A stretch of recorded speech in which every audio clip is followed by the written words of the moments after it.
వరధరం విష్ణుం శశివర్ణం చతుర్భుజం ప్రసన్నవదనం ధ్యాయేత్ సర్వవిఘ్నోపశాంతయేత్. గురుర్బ్రహ్మా గురుర్విష్ణుః గురుర్దేవో మహేశ్వరః గురుః సాక్షాత్ పరబ్రహ్మ తస్మై శ్రీగురవే నమః. వ్యాసాయ విష్ణురూపాయ వ్యాసరూపాయ విష్ణవే నమో వై బ్రహ్మనిధయే వాసిష్ఠాయ నమో నమః. కూజంతం రామ రామేతి మధురం మధురాక్షరం ఆరుహ్య కవితాశాఖాం వందే వాల్మీకికోకిలం. శ్రుతిస్మృతిపురాణానాం ఆలయం కరుణాలయం నమామి భగవత్పాదశంకరం లోకశంకరం. వాగర్ధావివ సంపృక్తం వాగర్ధ ప్రతిపత్తయే జగతః పితరౌ వందే పార్వతీ పరమేశ్వరౌ.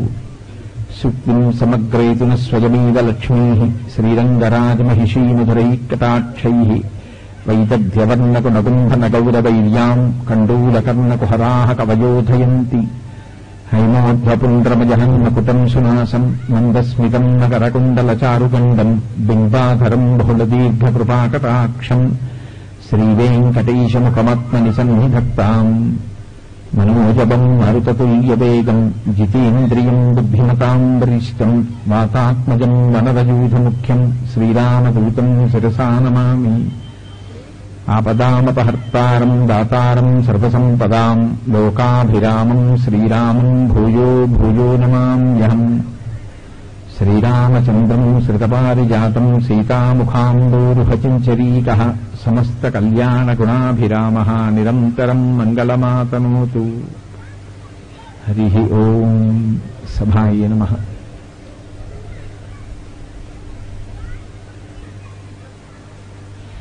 శివ కుటుంబంలో ప్రధానమైనటువంటి సభ్యులుగా చెప్పబడేటటువంటి వారు పార్వతీ పరమేశ్వరులు, వినాయకుడు, సుబ్రహ్మణ్యుడు, ధర్మశాస్త్ర. ధర్మశాస్త్ర అంటే అయ్యప్ప స్వామి. కాబట్టి వీళ్ళని శివ కుటుంబంగా పేర్కొంటాం.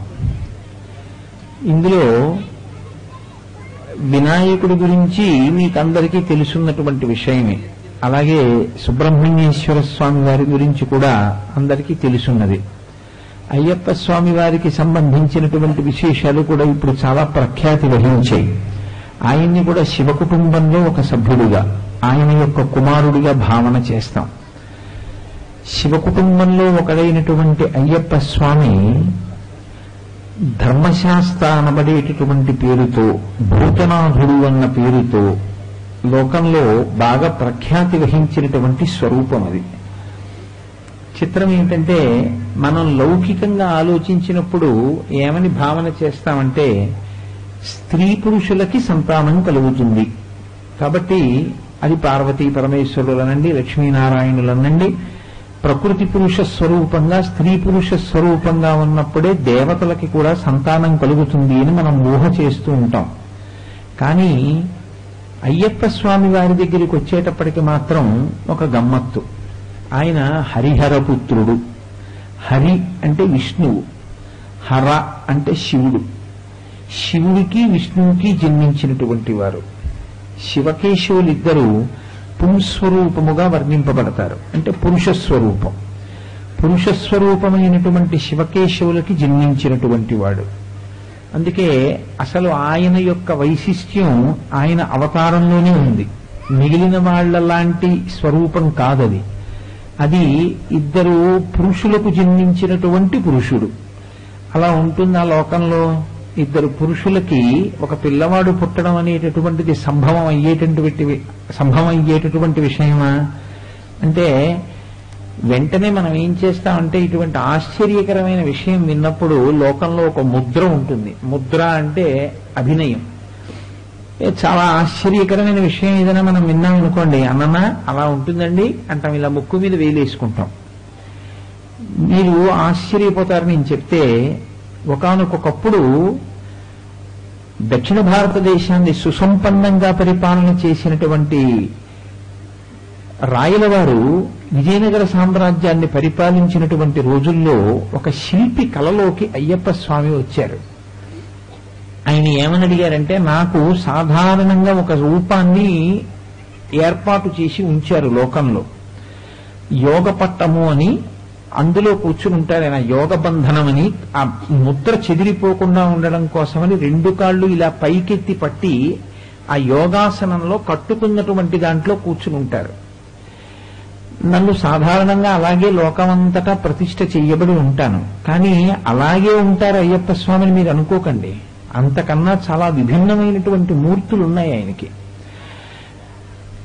నేను నీకు కలలో కనపడినడానికి కారణం ఏమి అంటే, నేను కోరుకున్నట్టుగా నా యొక్క విగ్రహాన్ని తయారు చెయ్యి అని అడిగారు ఆయన. ఇది విజయనగరాన్ని కృష్ణదేవరాయల వారు పరిపాలించినప్పుడు జరిగినటువంటి విశేషం. ఎలా చెక్కమంటారు నన్ను అని శిల్పి అయ్యప్ప స్వామిని ప్రశ్న వేశాడు కలలో. ఆయన ఓ చెయ్యిలా మోకాలు మీద పెట్టుకుని కుడి చేతి వేలు ముక్కు మీద వేసుకుని కనపడ్డారు. ఇలా నన్ను తయారు చేయి. ఎందుకు అలాగని అడిగాడు. అంటే నా ముఖంలో ఉండేటటువంటి భావం ఎలా ఉండాలో తెలుసా అన్నన్నా అని, ఇలా ఏదో తప్పు జరిగిందన్నట్టు ఉండకూడదు. నేను ముక్కు మీద వేలేసి కూర్చుంటే ఎలా ఉండాలంటే, ఇప్పుడు దీనికి నేను ఏమని జవాబు చెప్పను అని నేను ఆలోచిస్తున్నట్టుగా ఉండాలి. నేను నా ముక్కు మీద వేలు తీసేసి ఇలా అభయహస్తం కింద మార్చాలి అంటే, ఒక మహాప్రాజ్ఞుడైనటువంటి వ్యక్తి, ఒక మహాభక్తుడైనటువంటి వ్యక్తి దేవాలయ ప్రాంగణంలోకి ఎప్పుడు ప్రవేశిస్తాడో, ఎప్పుడు ప్రవేశించి నా గురించి మాట్లాడతాడో అప్పుడు మాత్రమే నేను నా ముక్కు మీద వేలు తీస్తాను. అంటే ఆ రోజున ఒక మహాభక్తుడు గుడిలో ప్రవేశించాడు అని గుర్తు. అందుకని నన్ను అలా తయారు చేసి ఉంచు అన్నారు. అంటే ఆ శిల్పి అలాగే చెక్కే ప్రయత్నం చేశాడు. స్వామి కూడా అలాగే వెలిశారు.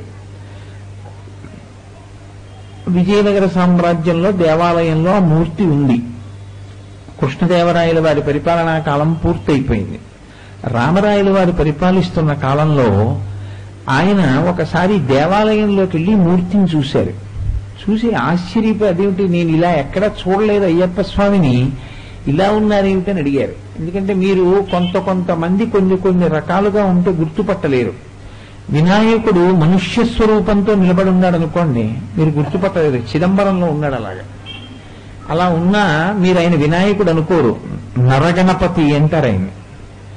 కానీ చాలా మంది ఆయన ఎవరో భక్తులు అనుకుని వెళ్ళిపోతుంటారు. ఆయనే గణపతి స్వరూపం.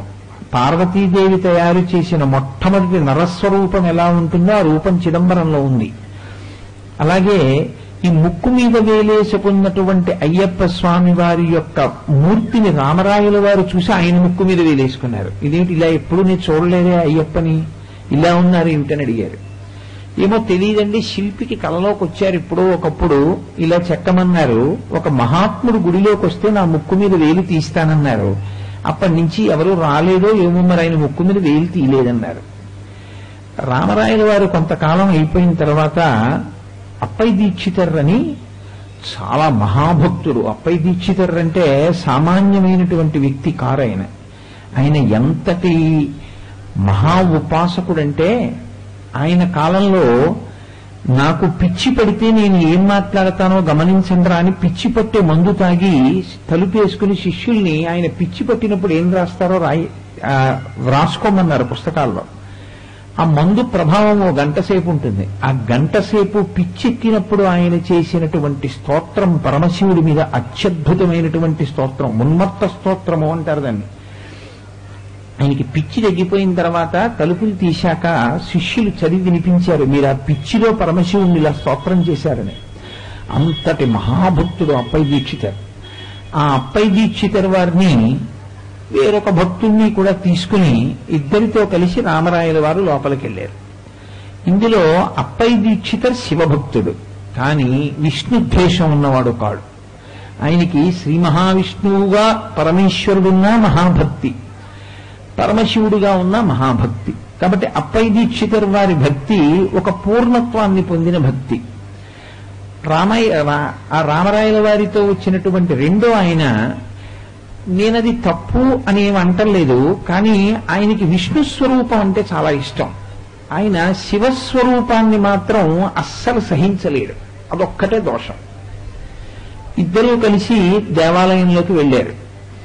వెళ్ళిన తర్వాత ఆ ముక్కు మీద వేలేసుకున్న అయ్యప్ప స్వామి వారి విగ్రహం చూపించారు రామరాయలు వారు. చూపించి ఇలా ఎందుకుంది ఇది చెప్పండి అని అడిగారు. అడిగితే శివస్వరూపాన్ని అంగీకరించలేక కేవలం విష్ణు స్వరూపాన్ని మాత్రమే స్తోత్రం చేసేటటువంటి అలవాటు ఉన్న భక్తుడైనటువంటి వారు రామరాయలతో వచ్చినటువంటి ఆయన పేరు వాడడం నాకు ఇష్టం లేదు. అందుకని ఆయన అన్నారు రామరాయల వారితోటి, ఈయన ఇలా ముక్కు మీద ఎందుకు వేలేసుకుని ఆలోచిస్తున్నారో నాకు అర్థమైంది అన్నారు. ఏమర్థమైంది చెప్పండి అన్నారు. అయ్యప్ప స్వామి ఆలోచిస్తున్నారు మనసులో, విష్ణోస్సుతోహం విధినా సమోహం ధన్యాస్తతోహం సురసేవితోహం తథాపి భూతేశసుతోహం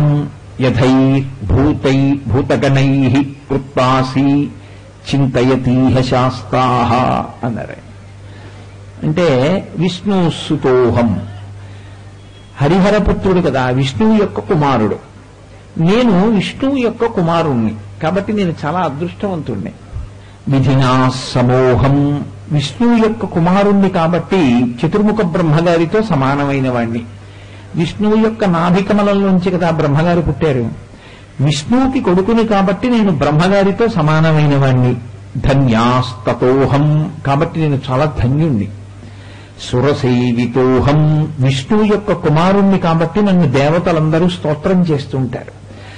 దేవతలు కూడా నా దగ్గర నిలబడి నన్ను పొగడవలసిందే, అంతటి శక్తివంతుణ్ణి. కానీ వచ్చిన ఇబ్బంది ఒక్కటే వచ్చింది. ఏమిటా ఇబ్బంది? తథాపి భూతేశసుతోహం.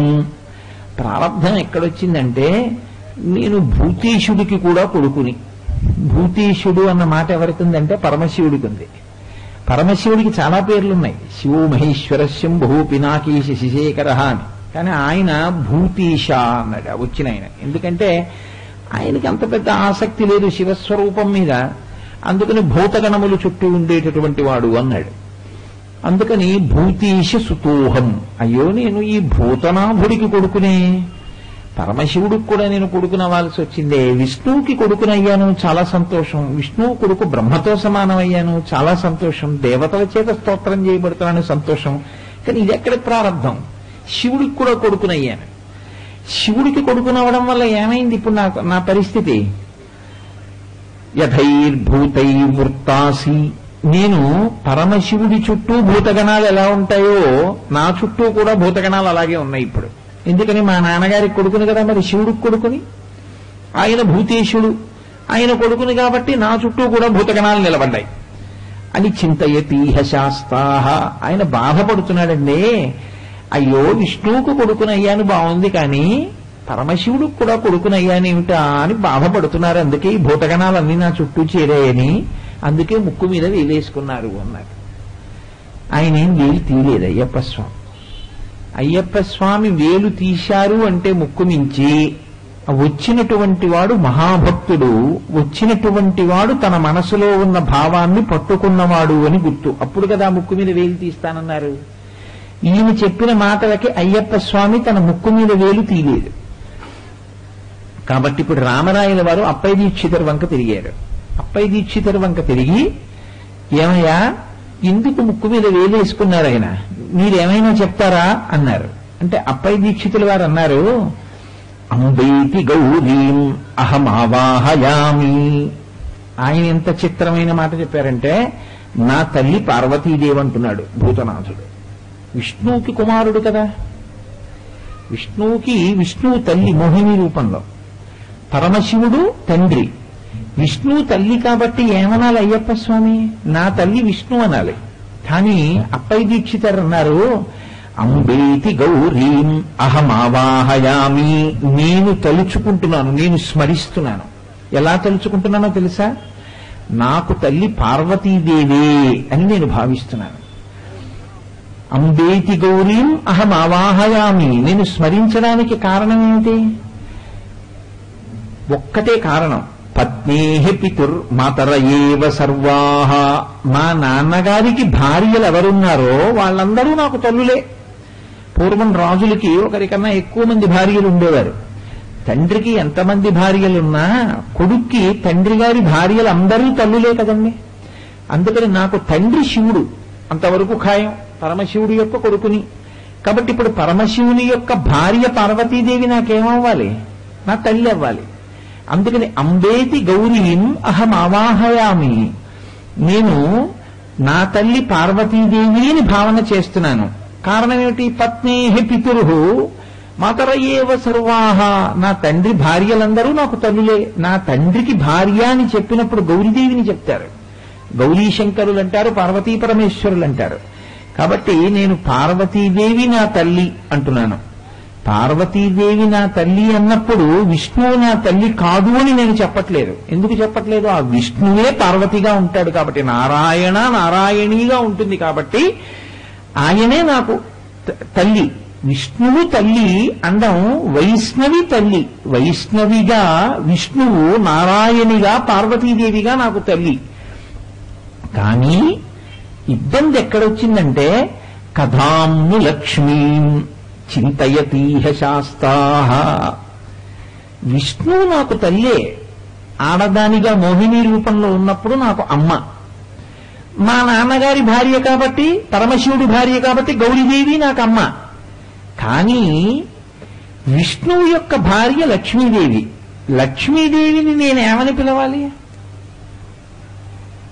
తండ్రికి భార్యలందరూ తల్లులు, తల్లికి భార్యలు ఉంటారా? ఉండరుగా. విష్ణువు తల్లి ఆయనకి. విష్ణువు తల్లి అయితే విష్ణువుకు మళ్ళీ భార్యలు ఎలా ఉంటారు? విష్ణువు తల్లి కాబట్టి తల్లికి భార్యలు ఉండరు. ఇంకా కథాంను లక్ష్మీం ను అని వేస్తే సంస్కృతంలో అనుమానం వచ్చింది అని గుర్తు. కథాంను లక్ష్మీం చింతయతీహ శాస్తాః. శాస్తాః అంటే శాస్త్రము తెలిసి ధర్మమును నిలబెట్టేవాడు అని గుర్తు. కథాంను లక్ష్మీం, నాకు లక్ష్మీదేవి ఏమవుతుంది? నేను ఏమని పిలవాలి లక్ష్మీదేవిని? లోకమందరూ జగన్మాత కాబట్టి లక్ష్మిని అమ్మ అంటారు. నేను అమ్మ అందామంటే లక్ష్మీదేవి నా అమ్మకి భార్య. అమ్మకి భార్య లోకంలో ఉండదుగా. మా నాన్నగారికి ఒకరికన్నా ఎక్కువ మంది భార్యలు ఉండొచ్చేమో, మా అమ్మగారికి భార్యలు ఉండరుగా. మరి మా అమ్మ విష్ణువు అయితే విష్ణువుకి భార్య లక్ష్మి కదా. మరి నాకు ఇప్పుడు లక్ష్మి ఏమవుతుంది? కథాంను లక్ష్మీం చింతయతీహ శాస్తాః. నాకు లక్ష్మీదేవి దగ్గరికి వెడితే అమ్మా అని పిలవాలా, ఏమని పిలవాలా? అసలు నాకు ఆవిడికి ఉన్న బంధుత్వం ఏమని వస్తుంది ఇప్పుడు? విష్ణువు నాకు తల్లి అయితే అని చింతయతీహ శాస్తాః. అయ్యప్ప స్వామి ఆలోచిస్తున్నారు, రాజా శాస్తారమీడే సకలార్థ సిద్ధ్యైః అన్నాడే. ఎవరైతే ఈ అయ్యప్ప స్వామి పాదములు పట్టుకుని పూజ చేస్తారో, ఎవరు ఈయనకి నమస్కరిస్తారో అటువంటి వారికి సకలార్థ సిద్ధ్యైః అన్ని కోర్కెలు తీరుతాయి అన్నారు. ఈ మాట చెప్పగానే అప్పటిదాకా ముక్కు మీద వేలేసుకుని నాకు లక్ష్మీదేవి ఏమవుతుంది అని ఆలోచించినటువంటి అయ్యప్ప స్వామి ముక్కు మీద వేలు తీసేసి చెయ్యిలా పెట్టి అభయహస్తం పట్టారు. వెంటనే రామరాయల వారు అప్పయ్య దీక్షితుల వారి మెడలో పూలదండ వేశారు. నువ్వు అయ్యప్ప స్వామి మనసులో ఉన్నటువంటి రహస్యాన్ని పసిగట్టావయ్యా. ఆయన ఏది ఆలోచిస్తున్నారో నువ్వు పసిగట్టావు. పసిగట్టి ఇటువంటి శ్లోకం చెప్పగలిగావు. అయితే ఈ శ్లోకానికి సమస్య పరిష్కారం ఏమైనా ఉందా అంటే అప్పటికీ ఇప్పటికీ ఎప్పటికీ సమస్యకి పరిష్కారం ఉండదు. ఎందుకో తెలుసా అండి? ఎలా వస్తుంది పరిష్కారం? దానికి పరిష్కారం సాధించడం కుదురుతుందా? ఉండదు. అమ్మ విష్ణువు అయితే విష్ణువు భార్య ఏమవ్వాలి? అమ్మకి భార్య ఉండదు. లోకంలో అమ్మకి భార్య ఉండదు కాబట్టి అమ్మకి భార్య ఉండని స్థితిలో బంధుత్వం ఎలా చెప్తారు మీరు అయ్యప్ప స్వామికి లక్ష్మీదేవికి? చెప్పడం కుదరదు. నేను లక్ష్మీదేవిని ఏమని పిలవాలి అన్న విషయంలో అయ్యప్ప స్వామి వారు ఆలోచిస్తూ ముక్కు మీద వేలు పెట్టుకున్నారన్నది నిజమే అని నిరూపించారు అప్పయ్య దీక్షితుల వారు. అంటే నేను ఎందుకు ఈ విషయం మీతో మనవి చేశానంటే అయ్యప్ప స్వామి ఒక్కరూ లోకంలో అంత ఆశ్చర్యకరమైనటువంటి అవతారం, అటువంటి అవతారం ఇంకొకటి లేదు. అసలు శివకేశవులు ఇద్దరికీ ఆయన కొడుగ్గా రావడం ఏమిటండి? అది ఎలా సంభవం? అలా ఎందుకు పుట్టాలి? అసలు అలా శివకేశవులు ఇద్దరూ కొడుకుని కందామని ఇప్పుడు అనుకోరు కదా. అలా ఎందుకు అనుకున్నారు? ఇప్పుడు అయ్యప్ప స్వామి వారు ఎక్కడుంటే అక్కడ ఏమవుతుందో తెలుసా అండి? శివకేశవుల మధ్య బంధుత్వం వస్తుంది. అది ఎటువంటి బంధుత్వం? మామూలు బంధుత్వం కాదు, దాంపత్య సంబంధం వస్తుంది. దాంపత్య సంబంధం వస్తే వచ్చే పెద్ద ప్రయోజనం ఏమిటో తెలుసా? మీరు కనీసం వాళ్ళ మధ్యలోంచి కూడా నడవకూడదు. దంపతుల మధ్యలోంచి మీరు నడవరుగా. కాబట్టి అయ్యప్ప స్వామి ప్రాంగణం ఎక్కడుంటుందో అక్కడ శివకేశవుల మధ్య భేదానికి సంబంధించిన మాట ఎప్పుడూ మాట్లాడకూడదు. కోపం వస్తుంది వాళ్ళ అమ్మగారికి నాన్నగారికి. అంత గొప్ప స్వరూపం ఆ స్వరూపం. పైగా మీకు ఇంకొక గమ్మత్తు ఏమిటో తెలుసా? శివుడు జ్ఞానమునకు ప్రతీక. ఎందుచేతనంటే ఆరోగ్యం భాస్కరాదిచ్చేత్ శ్రియమిచ్చేత్ హుతాశన. మీకు ఎప్పుడైనా ఆరోగ్యం కావాలి అనుకుంటే సూర్యనారాయణుణ్ణి ఉపాసన చేయాలి. ఐశ్వర్యం కావాలి అనుకుంటే అగ్నిహోత్రుణ్ణి ఉపాసన చెయ్యాలి. సౌభాగ్యం కావాలి అనుకుంటే పార్వతీదేవిని ఉపాసన చెయ్యాలి. జ్ఞానమిచ్చేత్ మహేశ్వర. జ్ఞానం కావాలి అనుకున్నారనుకోండి, జ్ఞానము అంటే నా ఉద్దేశంలో ఏదో బిఏ చదువుకోవడం, బీకాం చదువుకోవడం అలాంటివి కావు. అవి కుక్షింభర విద్యలు, అంటే పొట్ట నింపుకోవడానికి పనికొస్తాయి. అటువంటివి కావు. ఏది జ్ఞానము అంటే ఏది తెలుసుకున్న తరువాత ఇక మళ్లీ మీరు పుట్టవలసిన అవసరం లేదు, అటువంటి జ్ఞానమును ఇవ్వగలిగినటువంటి వాడు పరమశివుడు. కాబట్టి ఇప్పుడు జ్ఞానం ఇచ్చేటటువంటి వాడు ఆయనకి తండ్రి, రక్షణ చేసేటటువంటి వారు శ్రీ మహావిష్ణువు. విష్ణు స్వరూపాన్ని తలుచుకుంటే చాలు, రక్షిస్తారు ఆయన. ఎంత ప్రమాదం నుంచైనా రక్షిస్తారు, చాలా గొప్పగా కాపాడతారు. అందుకే స్థితికార లక్షణం అంతా ఎప్పుడూ శ్రీ మహావిష్ణువుది. అందుకే ఆయన అవతార స్వీకారం ఎందుకు చేస్తారంటే ధర్మాన్ని రక్షించేటటువంటి గుణం ఎప్పుడూ విష్ణుమూర్తి ఎందే ఉంటుంది. మళ్లీ అవతార స్వీకారం ఎవరు చేస్తారంటే అమ్మవారు చేస్తుంది. అమ్మవారు అవతారాలు తీసుకుంటుంది. అందుకే శారదా నవరాత్రుల్లో అవతారాలు వేస్తాం. అవతారాలు అమ్మవారు తీసుకుంటుంది, అవతారాలు విష్ణువు తీసుకుంటారు. శివుడు అవతారాలు ఉండవు. ఎందుకుండవంటే ఆయన ఎప్పుడు జ్ఞానం ఇస్తాడు. అమ్మవారిగా విష్ణువు, విష్ణువుగా అమ్మవారు, వీళ్ళిద్దరూ ఏం చేస్తారంటే లోకాన్ని రక్షిస్తూ ఉంటారు ఎప్పుడు. అందుకే విష్ణువుది అమ్మవారిది అలంకార ప్రియత్వం, పరమశివుడిది అభిషేక ప్రియత్వం. ఇప్పుడు పరమశివుడు జ్ఞానం ఇస్తాడు, శ్రీ మహావిష్ణువు రక్షణ చేస్తారు. మీరు ఇద్దరినీ వేరువేరుగా కొలవక్కర్లేదు. అయ్యప్ప స్వామి పాదాల దగ్గరికి వెళ్ళి నిలబడి నమస్కారం చేశారనుకోండి, తల్లిదండ్రులు ఇద్దరూ సంతోషిస్తారు.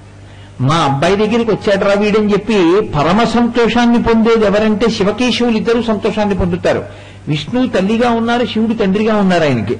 ఇప్పుడు మీకు శివకేశవుల అనుగ్రహం పరిపూర్ణంగా కలగాలి, ఇహమునందు రక్షణ ఉండాలి, జ్ఞానము కలగాలి. రెండూ కలగాలంటే అయ్యప్ప స్వామిని సేవించాలి. అందుకే రెండిటినీ ఇవ్వగలిగినటువంటి పెద్దరికం ఉన్నవాడు కాబట్టి ఆయనకి ఆర్యన్ అని పేరు. ఇవ్వాలంటే మనందరం అయ్యప్ప స్వామి అయ్యప్ప స్వామి అని పిలుస్తున్నాం కానీ అసలు వైదిక మర్యాదలో ఆయన పేరు ఆర్యన్. మీరు ఎప్పుడైనా స్కాంద పురాణాన్ని చూస్తే అందులో ఎక్కడ అయ్యప్ప స్వామి దేవాలయం అని ఉండదు. శబరిమలలో ఆర్యం దేవాలయము అని ఉంటుంది.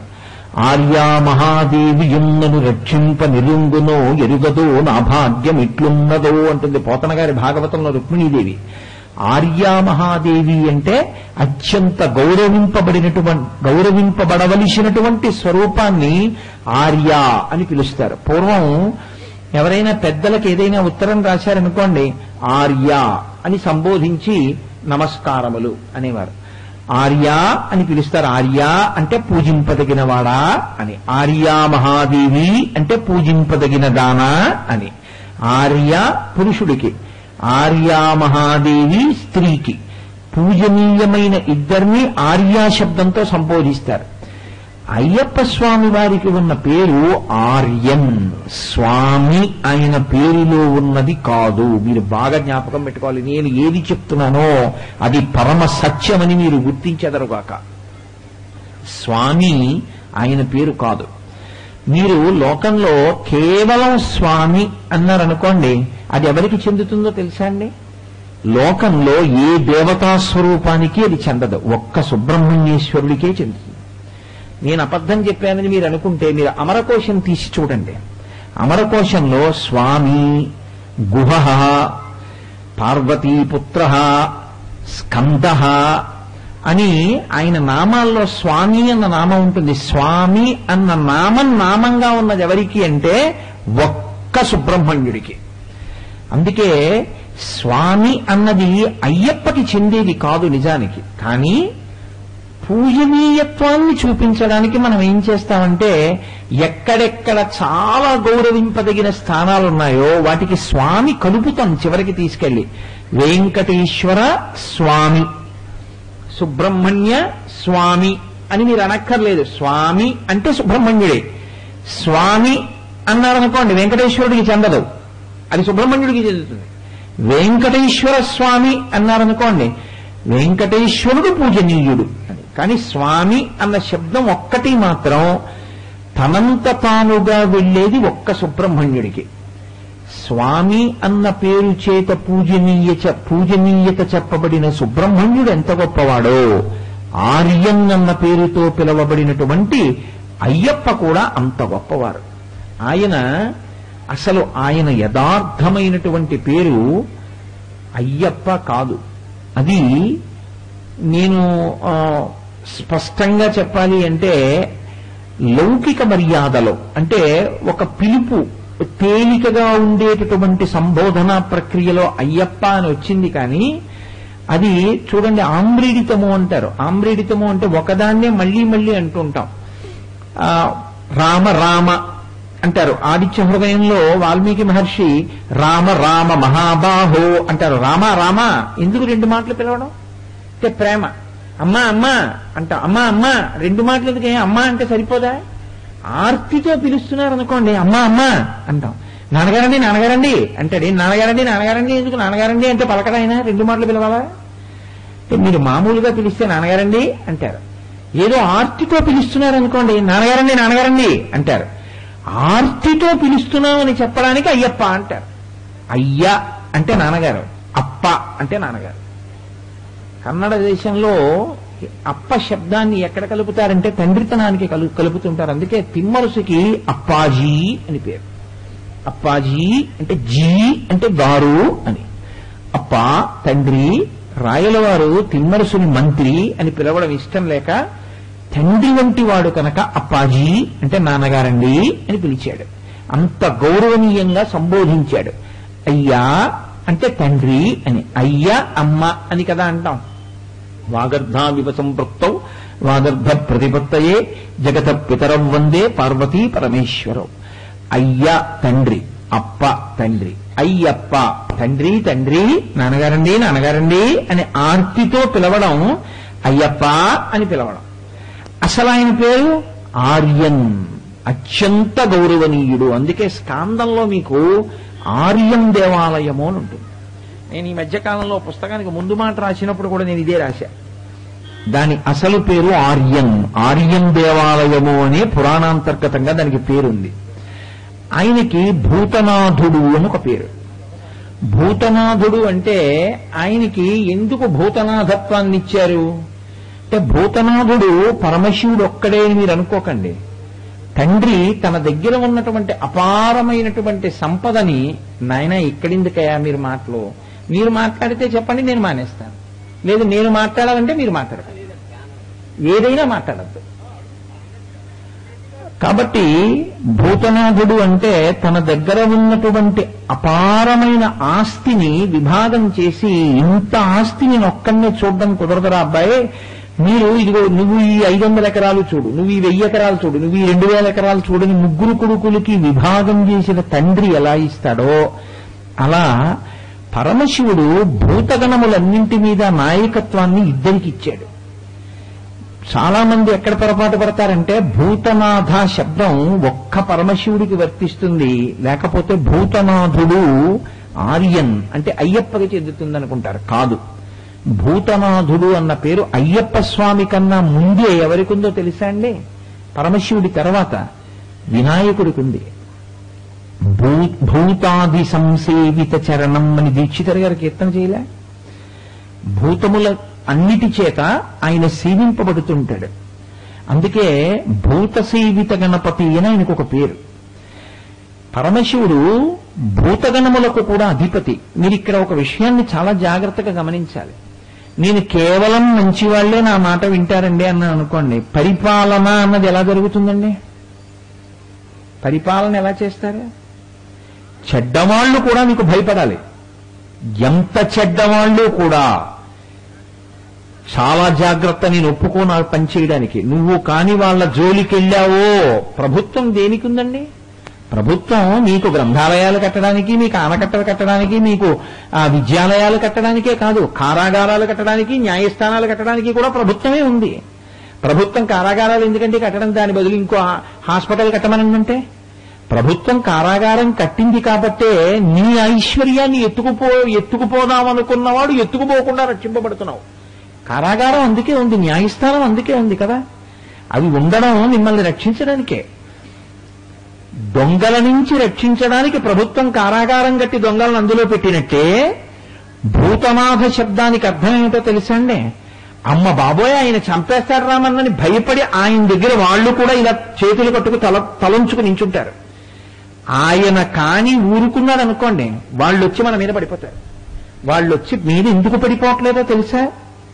ఆయనకి భయపడి మీద పడరు. అందుకే మీరు ఎప్పుడైనా చూశారో లేదో, భూతాలు మీ మీద పడకుండా ఉంటాయనుకోకండి, రోజు వచ్చి పడతాయి. చీకటి పడితే వాటిది రాజ్యం. భాగవతంలో దాని గురించి బ్రహ్మాండమైన ప్రస్తావన చేస్తారు.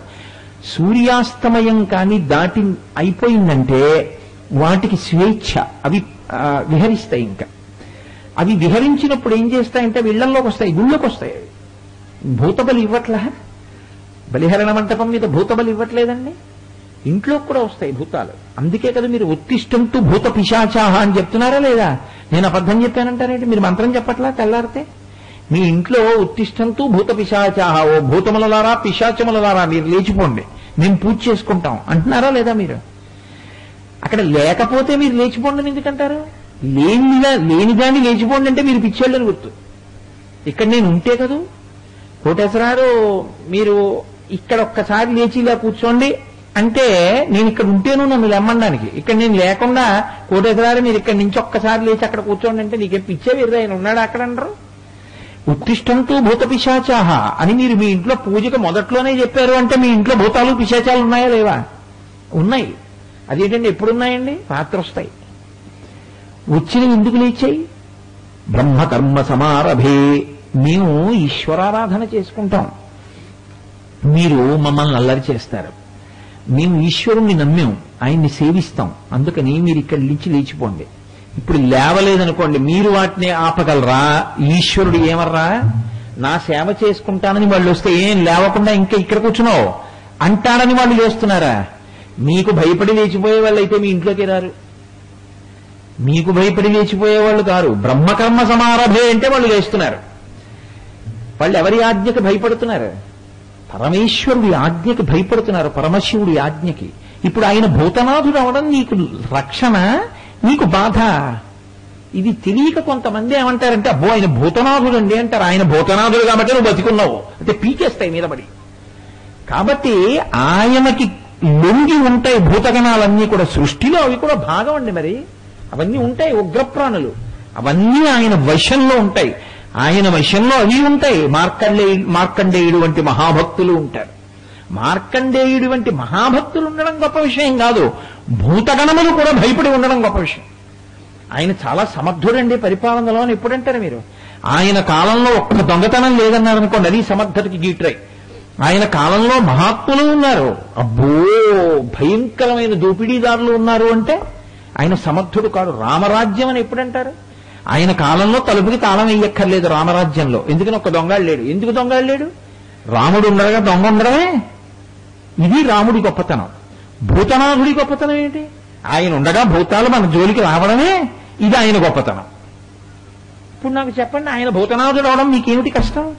మీకేమైనా కష్టమా? మనకి రక్షణ. ఆయన ఏం చేశాడంటే ఈ భూతగణములను విభాగం చేశాడు. ఇదిగో అబ్బాయి, ఈ భూతగణాల్లో ఇన్ని కోట్ల కోట్ల భూతములకు నువ్వు నాయకత్వం వహించు అని కొన్ని గణములకు అంటే కొన్ని సమూహములు చేసి మొట్టమొదట వినాయకుడికి ఇచ్చాడు కొన్నిటిని. కాబట్టి ఆయనకి భూత గణపతి అని పేరు ఉంటుంది. ఆయన కొన్నిటికి నాయకత్వం వహిస్తాడు. అలాగే ప్రత్యేకించి మనుష్యుల యొక్క శాంతిని పాడు చేసేటటువంటివి ఏవి ఉంటాయో అటువంటి భూతగణములన్నిటినీ తీసుకెళ్లి అయ్యప్ప స్వామికి ఇచ్చారు. అంటే ఆర్యంకి ఇచ్చారు. అందుకని ఆయన దగ్గర కూడా ఏముంటాయో తెలుసా అండి? భూతగణాలు ఉంటాయి. లేకపోతే భూతనాథుడు అన్న పేరు ఉండదు. అయ్యప్ప స్వామి దేవాలయంలో ఆయన పక్కన ఇలా చేయించుట, అయ్యప్ప స్వామి దేవాలయానికి ప్రతిరోజు వెళ్ళడం కానీ అయ్యప్పని సేవించడం కానీ చేస్తే మీరు నమ్మండి, నేను మళ్లీ మళ్లీ మీకు చెప్తున్నాను, సత్యం సత్యం పునఃసత్యం, మీ వంశం తరించిపోగలిగినంత గొప్ప స్థితిలోకి మిమ్మల్ని ఆయన ఎత్తేస్తాడు. ఎందుకు ఎత్తేస్తాడో తెలుసా అండి? ఒక్కటే కారణం, ఆయన ధర్మశాస్త్ర. ఏది పట్టుకుంటే మీరు వృద్ధిలోకి వస్తారో ఆ ధర్మాన్ని పట్టుకునే వైపుకి మిమ్మల్ని తీసుకెళ్లి కలిపేస్తాడు ఆయన. అందుకే ఆయన ఎక్కడ ఉంటారో, ఎవరు ఆయన దేవాలయానికి ఎడతారో వాళ్ళు ధార్మికులై బ్రతకడం వాళ్ళకి అలవాటవుతుంది, పరమ ధర్మంతో జీవిస్తారు. అందుకే తప్పకుండా ఆర్యన్ని పూజ చేస్తూనే ఉండాలి. ఆయన పూజ ఎన్నడూ విడిచిపెట్టకూడదు. అందుకే ఆయన యొక్క పూజా విధానం అంతా కూడా ఎలా ఉంటుందంటే శివకేశవ అభేదంగా ఉంటుంది. జ్ఞానమును మీకు పుష్కలంగా ఇవ్వగలిగినటువంటి స్థితిలో ఉంటుంది. అందుకే అయ్యప్ప స్వామి ప్రతిష్ఠ గృహస్థు చెయ్యవచ్చా? ఇది ఒక పెద్ద ప్రశ్న. ఎందుకంటే ఒకానొకప్పుడు నన్ను అయ్యప్ప స్వామి ప్రతిష్ఠ చేయండి అన్నారు. అంటే అయ్యప్ప స్వామి ప్రతిష్ఠ ఎవరు పడితే వాళ్ళు చెయ్యొచ్చా? ఎందుకంటే కొన్ని స్వరూపాల్ని గృహస్థు ప్రతిష్ఠ చేయడం మంచిది కాదు. కొన్ని స్వరూపాల్ని ఇతర ఆశ్రమాల్లో ఉండేటటువంటి వాళ్ళు, అంటే కొన్ని బ్రహ్మచారి, కొన్ని సన్యాసి, అటువంటి వాళ్లే ప్రతిష్ఠ చేస్తారు, అటువంటి వాళ్లే ఉపాసన చేస్తారు. అన్నిటినీ అందరూ పట్టుకుని చేసేస్తాను అంటే సాధ్యమయ్యేవిగా ఉండవు కొన్ని. అది మీరు దృష్టిలో పెట్టుకుని ఉండవలసి ఉంటుంది ఎప్పుడూ కూడా. అయ్యప్ప స్వామిని గృహస్థు ప్రతిష్ఠ చేయవచ్చు, అయ్యప్ప స్వామిని గృహస్థు సేవించవచ్చు. అయ్యప్ప స్వామిని శౌచం ఉన్నప్పుడు ఆడవాళ్లు చక్కగా దర్శనం చేసుకోవచ్చు, సేవించవచ్చు. అయ్యప్ప స్వామికి ఉన్నటువంటి గొప్పతనం ఏమిటంటే వైదిక మర్యాదలో, అంటే బాహ్యం ఎప్పుడు కూడా మీరు గుర్తుపెట్టుకోండి, పౌరాణికమైన భాష వేరుగా ఉంటుంది, వైదిక భాష వేరుగా ఉంటుంది. వేదం ఒకలా మాట్లాడుతుంది, పురాణం ఒకలా మాట్లాడుతుంది.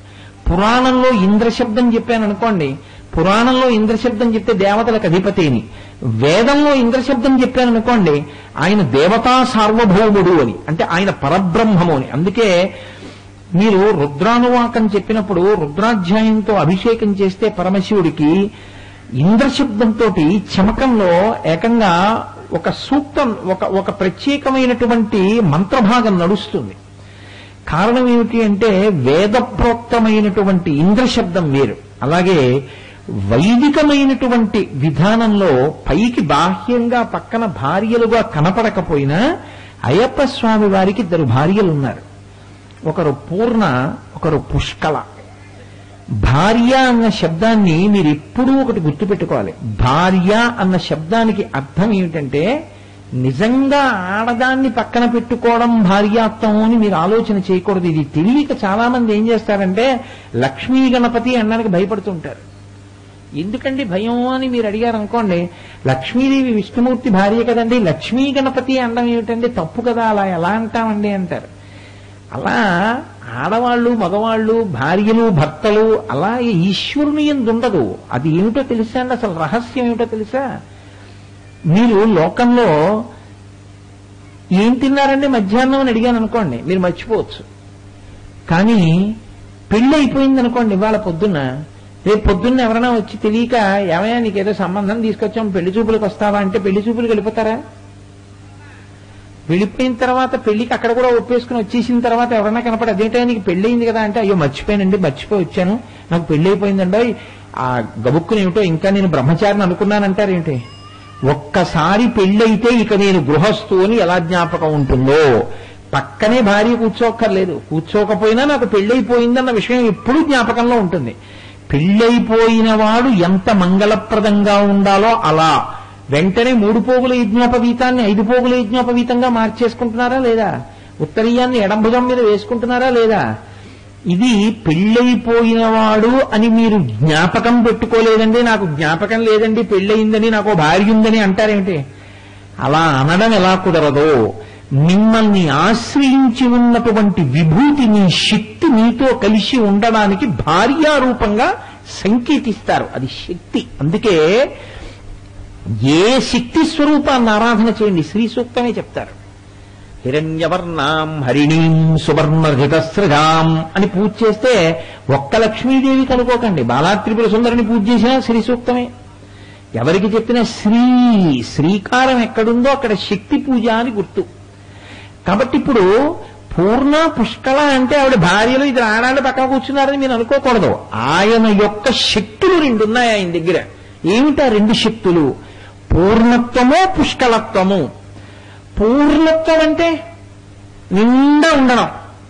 నేను ఓ గిన్నె తీసుకొచ్చి పాయసం పట్టుకొచ్చి కాకినాడ నుంచి పట్టుకొచ్చాను, ఇవాళ గొప్ప పూజ చేశాం, పాత్ర నిండా పాయసం పట్టుకొచ్చాను మీకోసం అన్నాను అనుకోండి, పెట్టండి అని మీరు ప్రసాదం ఇలా చేయబట్టారనుకోండి, నేను గరిటె తీసి ఇలా పెట్టాను. ఇప్పుడు నేను పుష్కలంగా ఉందా నా దగ్గర? లేదు. నేను అనుకున్నాను ఈ సభలో ఒక 500 మంది ఉండొచ్చు అని నేను ఒక బంగారు పాత్రతో తెచ్చాను. 10,000 మంది ఉన్నారు. ఇప్పుడు నేను పాయసం తెచ్చానని కూడా మీకు చెప్పను. ఎందుకు చెప్పను?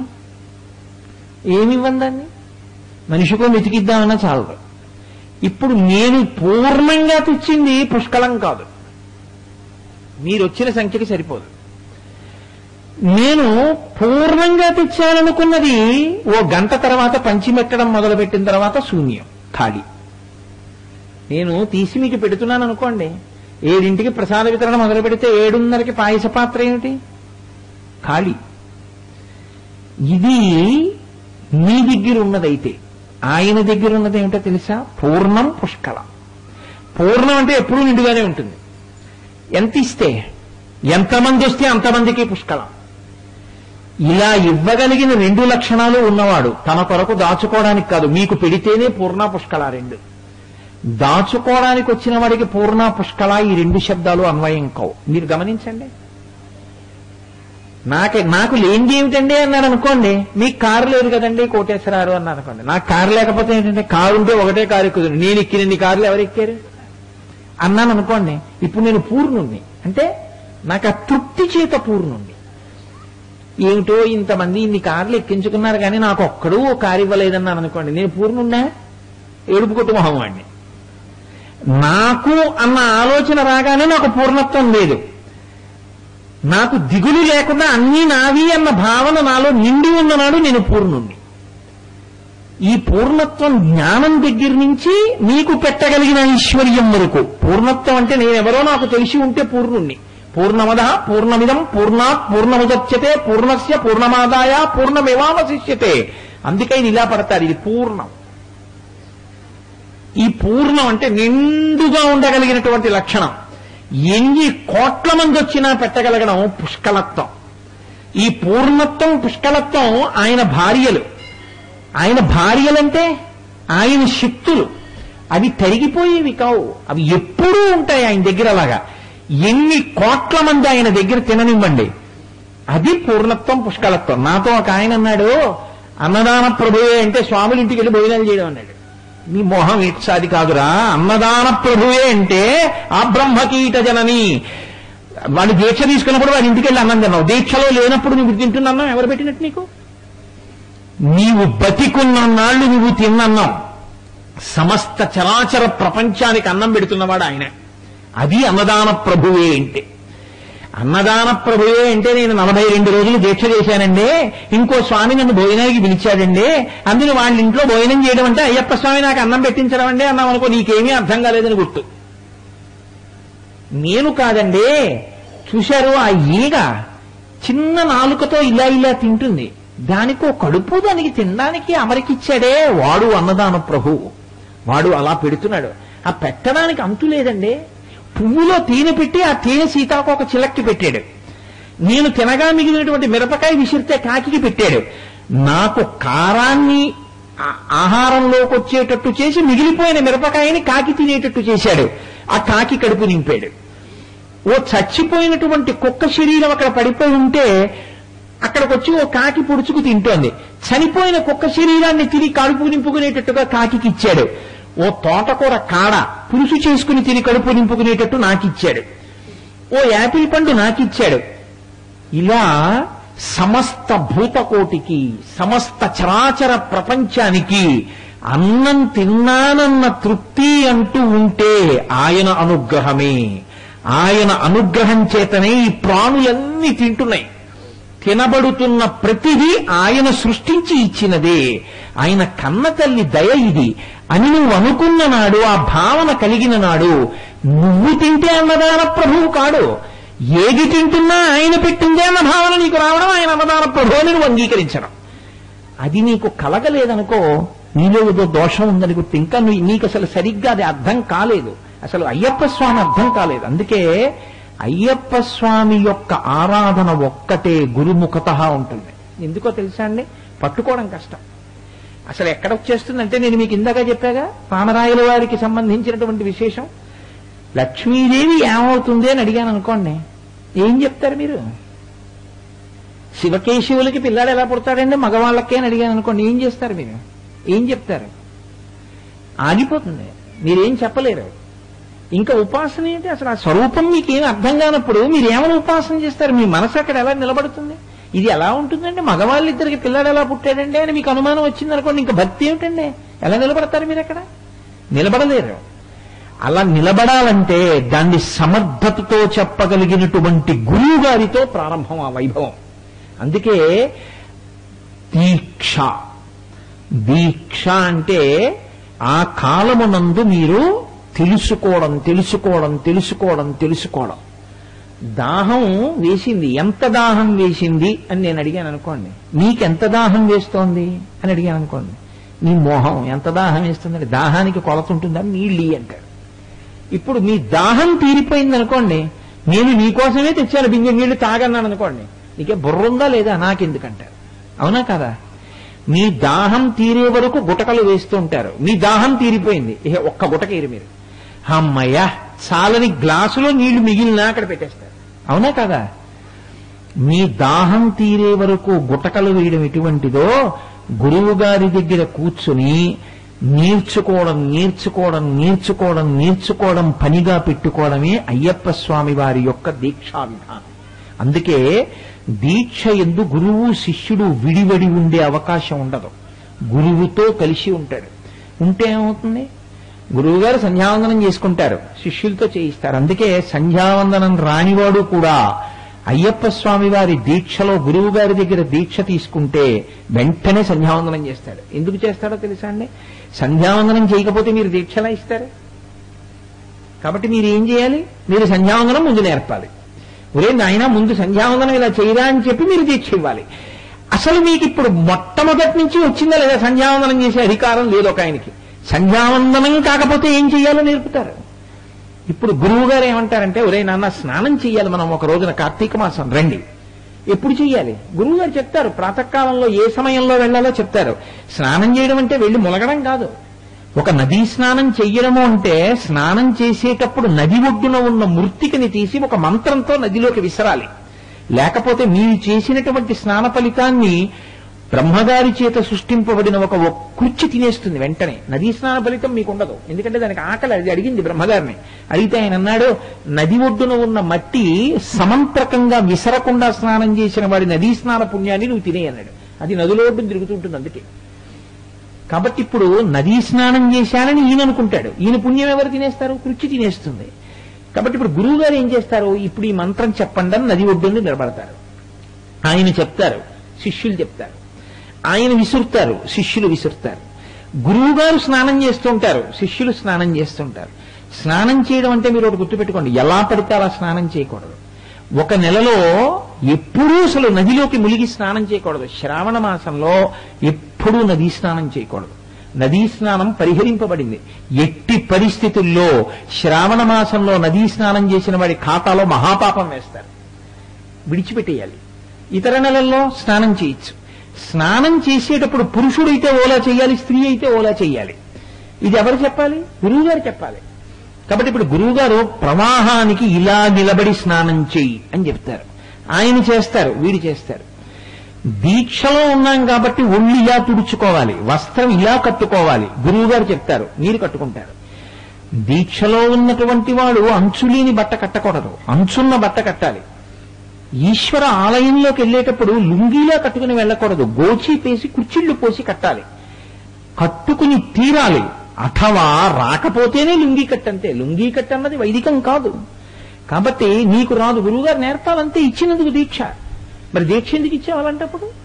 కాబట్టి ఇప్పుడు ఒరే నాయనా పంచెని ఇలా కట్టాలరా, పంచకట్టు అంటారు. పంచకట్టు అంటే 5 చోట్ల నలగాలి పంచె విప్పి విడిచిపెట్టారనుకోండి, 5 చోట్ల ఎక్కడ నలిగిందో మీరు చూస్తే 5 చోట్లే నలుగుతుంది. అంచుది ఇటు తిప్పకూడదు, అటు తిప్పకూడదు, అలాగే కట్టాలి. పంచ కట్టంటే 5 చోట్ల కనది నొక్కితే 5 ఇంద్రియముల మీద శక్తి వస్తుంది. కాబట్టి పంచకట్టు ఏం అనవసరంగా పెట్టారనుకుంటున్నారా? ఉపనయనంలో ఎందుకు కడతారు మేఖల? ఎందుకు ఇస్తారు దండం, మోదుక కొమ్మ? ప్రతి దానికి అన్వయం ఉంటుంది. నువ్వుల నూనె దీపం ఎందుకు పెట్టిస్తారు కార్తీక మాసంలో? దానికి ఒక పెద్ద ప్రయోజనం ఉంటుంది. సైన్స్ హ్యాజ్ అగ్రీడ్ ఇట్, ఒప్పుకుంది, నిజమే, వాళ్ళు చెప్తున్నది యథార్థం, ఋషులు చెప్పింది అని. కాబట్టి ఇప్పుడు గురువు గారు నేర్పుతారు. మీరు 41 రోజులు దీక్ష పూర్తి చేశారు. ఇప్పుడు మీకేమైందంటే తండ్రి పిల్లాడికి నేర్పినట్టు గురువు గారితో కలిసి తిరగడం వల్ల పంచ కట్టుకోవడం దగ్గర నుంచి మీరు ఇరుముడి కట్టుకుని వెళ్ళడం వరకు గురువు గారిదే ఆరాధన. మీరు వెళ్ళడానికి వీల్లేదు శబరిమలై. మీ దీక్ష పూర్తవ్వాలంటే గురువు గారు అనుమతించాలి. అనుమతించేటప్పుడు ఆయన ఇరుముడి కడతాడు. ఇరుముడి అంటే ఇరు అంటే 2, ముడి అంటే రెండిటిని ముడేయడం. ఏ రెండిటిని ముడేస్తాడు? ఈ శరీరాన్ని లౌకికంగా పోషించుకోవడం, లౌకికంగా దీన్ని పోషిస్తూ ఈశ్వరుణ్ణి చేరుకోవడానికి దీన్ని వాడుకోవడం, ఈ 2 నేర్పడం, ముడేయడం, అది ఇరుముడి. అది ఎవరెయ్యాలి? ఒక్క గురువుగారే వెయ్యాలి, ఇతరులకి రాదది. మిగిలిన వాళ్ళు ఏం చేస్తారు? అందుకే అమ్మ చెయ్యలేంది, నాన్న చెయ్యలేంది గురువు చేస్తాడు. అందుకే తల్లిదండ్రుల కన్నా గురువే గొప్పవాడు. తల్లి అన్నం పెడుతుంది, శరీరాన్ని పోషిస్తుంది, మళ్లీ పుడుతుంది శరీరం. తండ్రి శరీరం ఇచ్చాడు, ఐశ్వర్యం ఇచ్చాడు, మళ్లీ పుడుతుంది శరీరం. మళ్లీ పుట్టవలసిన అవసరం లేని జ్ఞానం ఎవరిస్తారు? గురువుగారు ఇస్తారు. ఇది ఇవ్వడం ఇరుముడి, రెండిటిని ముడేస్తాడు. ఒక పక్కనంతా యాత్రకెళ్లేంత వరకు ఈ శరీరం పోషింపబడడానికి కావలసిన పదార్థం ఇస్తాడు. అందులో ఏదో చింతపండు, మిరపకాయలు, పప్పు, ఉప్పు, బియ్యం వేస్తారు. రుచికి తినద్దని చెప్తారు. వండుకో, ఇంత పులుసు, ఇంత అన్నం, ఓ నది ఒడ్డున కూర్చో, నివేదన చెయ్యి, ఆ పదార్థాన్ని కలుపుకుని మౌనంగా తిను. మళ్ళీ ఆ ఇరుముడి తల మీద పెట్టుకుని మళ్ళీ స్వామియే అయ్యప్పో అంటూ చంద్రశేఖర పరమాచార్య మేనా విడుతుంటే అమ్మ కామాక్షి, అమ్మ కామాక్షి అంటూనే అడుగులేసేవారు. అలా స్వామియే అయ్యప్పో, అయ్యప్పో స్వామియే, ఎటు తిప్పండి ఆయన యొక్క కింకరుణ్ణి అంటూ పెడతారు. అప్పుడు ఏమవుతుంది? దీనికి చేరుతారు ఆఖరణ. ఇదే బాల్యాదిష్యపి దగ్రదాదిషు తథా సర్వాస్వవస్థాస్యపి వ్యావృత్తా స్వనువర్తమానమిహిమిత్యంత స్ఫురంతం సదా స్వాత్మానం ప్రకటీకరోతి భజతాం యో ముద్రయా భద్రయా తస్మై శ్రీ గురుమూర్తయే నమయిదం శ్రీ దక్షిణామూర్తయే. అందుకే దేవతల తల మీద కాలు పెట్టగలిగిన శక్తి వచ్చిందన్నారు. గురు సంపర్కం వచ్చింది కాబట్టి ఆయన పూర్ణా పుష్కళ సమేతుడు కనుక 18 మెట్లకి పైన ఆయన కూర్చున్నాడు. 18గా పడుకున్న వాళ్ళు ఎవరో తెలుసా అండి? సిద్ధులు. 18గా పడుకున్నవి గొప్ప గొప్ప దేవతా స్వరూపాలు. ఇప్పుడు ఆ దేవతల మీద మీరు కాలు పెట్టడానికి అధికారం ఇస్తారు. గురువు గారితో కలిసి ఉన్నారు కాబట్టి, దాహం తీరడానికి గుటకలు వీసినట్టు పుచ్చుకున్నారు కనుక అనుగ్రహిస్తారు. మా మీద కాలు పెట్టి పైకెళ్ళు అని. ఇప్పుడు ఈ 18 దాటి ఈశ్వరుణ్ణి దర్శనం చేస్తారు. అది ఆద్యంతము గురువైభవంతో కూడుకుని ఉంటుంది. అందుకే దీక్షితుణ్ణి చేయడము అంటే తండ్రి వెంట పిల్లలు వెళ్ళినట్టు. తండ్రి వెంట పిల్లలు చూడండి, చిన్నతనంలో నాన్నగారు ఎక్కడుతున్నారో అటు పరిగెత్తుకు వెళ్ళిపోతుంటారు అంతే. ఇటు చూస్తుంటారు, అటు చూస్తుంటారు, కానీ నాన్నగారు వేలు విడిచిపెట్టరు. ఒకవేళ వేలు విడిచిపెట్టినా తండ్రి వాడు చేయబట్టుకుంటాడు. మీరు గమనించండి జాగ్రత్తగాను. ఎక్కువ జనం లేకపోతే చిటికిన వేలు ఇచ్చి తండ్రి పట్టుకోమంటాడు. ఎక్కువ జనం ఉన్నారనుకోండి, నువ్వు నా వేలు పట్టుకోవడం కాదు, నేను నీ చెయ్యి ఎట్టుకుంటానంటాడు. ఎందుకని వాడు వేలు వదిలేస్తే? అందుకని తను పట్టుకుంటాడు చెయ్యి. ఎప్పుడు తనని పట్టుకోవాలో, ఎప్పుడు తాను పట్టుకోవాలో తెలుసున్నవాడు గురువు. ఇది గురువు యొక్క ప్రజ్ఞ. అలా పట్టుకుంటాడు. ఆయనతో పట్టుకోవడం వచ్చిందనుకోండి, నిజంగా అయ్యప్ప స్వామి యొక్క దీక్షా విధానం స్కాందం ఎలా చెప్పిందో అలా మీరు గురువు గారి యొక్క సాహచర్యంలో 42 రోజులు మండలం పాటు దీక్ష చేస్తే నీ జీవిత విధానం మారిపోతుందంటే అంత గొప్పగా ఉంటుంది. 1 గంటలో ఎంత మార్పు వచ్చేస్తుందో గురువు గారితో తిరగడంలో. గురువు గారితో కలిసి చక్కగా భోజనం ఎలా చెయ్యాలి, పలహారం ఎలా చెయ్యాలి, పరిశేచనం ఎలా చెయ్యాలి, ఈశ్వరార్పణ ఎలా చెయ్యాలి, ఎలా భూషయనం చెయ్యాలి, ఏం చదివి పడుకోవాలి, ఏం చదివి లేవాలి, ప్రతి క్షణం బోధ జరుగుతూనే ఉంటుంది గురువుగారితో. అంతేకాని గురువుగారు ఓ చోట తాను ఓ చోట ఉండదు అయ్యప్ప స్వామి పూజా విధానంలో. మీకు మంత్రోపదేశం అయితే ఒకసారి ఉపదేశం చేసి విడిచిపెడితే మీరు మంత్రానికి అక్షరాలు చేసుకోవాలి, లేకపోతే మీరు రుణపడిపోతారు. అయ్యప్ప స్వామి విధానంలో అలా కాదు. గురువు మీకు దీక్షను ఇచ్చాడంటే పట్టుకుంటాడు గురువు గారు కూడా మిమ్మల్ని. పట్టుకుని మీ వెంట తిప్పుకుంటాడు, తిప్పుకుని మిమ్మల్ని ఉద్ధరిస్తాడు. మీకు దర్శనం అయ్యేంత వరకు, ఇరుముడి కట్టి పంపేంత వరకు ఆయనే బాధ్యత. అంత గొప్ప స్వరూపం లోకంలో అయ్యప్ప స్వామి యొక్క స్వరూపం. నేను అందుకే మీకు ఎలాగో మనవి చేశాను కాబట్టి ఒక మాట చెప్పి ఇవాళ నేను ఈ అయ్యప్ప వైభవాన్ని పూర్తి చేసి శివ వైభవంలో 4 మాటలు చెప్పి పూర్తి చేసేస్తాను. ఎంచేతనంటే ఇది పూర్తయ్యేదా? అయ్యప్ప స్వామి వైభవము అని ఉపన్యాసం చెప్పాలనుకోండి, కొన్ని నెలల పర్యంతం ఉపన్యాసం చెప్పినా అదేం పూర్తవదు. అంత గొప్ప స్వరూపం. ఆ స్వరూపం స్కాంద పురాణంలో ఎంత గొప్పగా మాట్లాడారో ఆ స్వామి గురించి. శివ కుటుంబంలో 3వ కొడుగ్గా ఆయన పూజలు అందుకున్నాడు మహానుభావుడు, అందుకుంటున్నాడు ఇప్పటికీ. సరే, నేను మీతో ఆ మాట మనవి చేశాను, దాన్ని పూర్తి చేసి నేను ఇది చేస్తాను. ఎందుకంటే నేను వేసిన అనుమానం రేపు మిమ్మల్ని ఇబ్బంది పెట్టేది కాకూడదు. నేను దాన్ని వదిలిపెట్టి వెళ్ళిపోయాను అనుకోండి, వీడి అసాధ్యం కూలిపోను, ఆ మాట అన్నాడు కానీ చెప్పకుండా వెళ్ళిపోయాడంటారు మీరు. ఎదురుగుండా ఉన్నది అయ్యప్ప స్వామి దేవాలయం. నేను మీతో ఏం మనవి చేశాను, 2 మగవాళ్ళకి కొడుకు ఎలా పుడతాడు అన్నది తెలియనప్పుడు మీరు అసలు అక్కడ ఎలా నిలబడతారు అని అడిగాను. అనుమానంతో మీరు ఎలా నిలబడతారండి? సంశయాత్మ వినశ్యతి. సంశయం ఉన్న చోట నాశనమే తప్ప సంశయం ఉన్న చోట ధృతి కలగదు, పట్టుదల నిలబడదు. సంశయం పోవాలి. 2కి ఎలా పుట్టాడు మగవాళ్ళకి అన్నది మీకు తేలాలి. తేలితేనే మీరు నమ్ముతారు. దీనికి మహానుభావుడు జగద్గురువులు కనుక శంకర భగవత్పాదులు ఈ రహస్యాన్ని సౌందర్యలహరిలో చెప్పారు.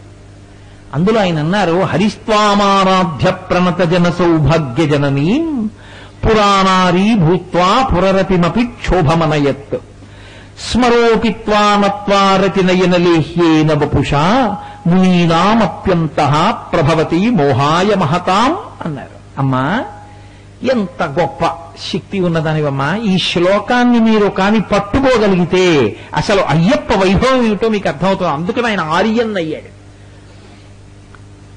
హరిస్త్వాం ఆరాధ్య, హరి అంటే విష్ణువు, త్వాం నిన్ను, ఆరాధ్య సేవించి.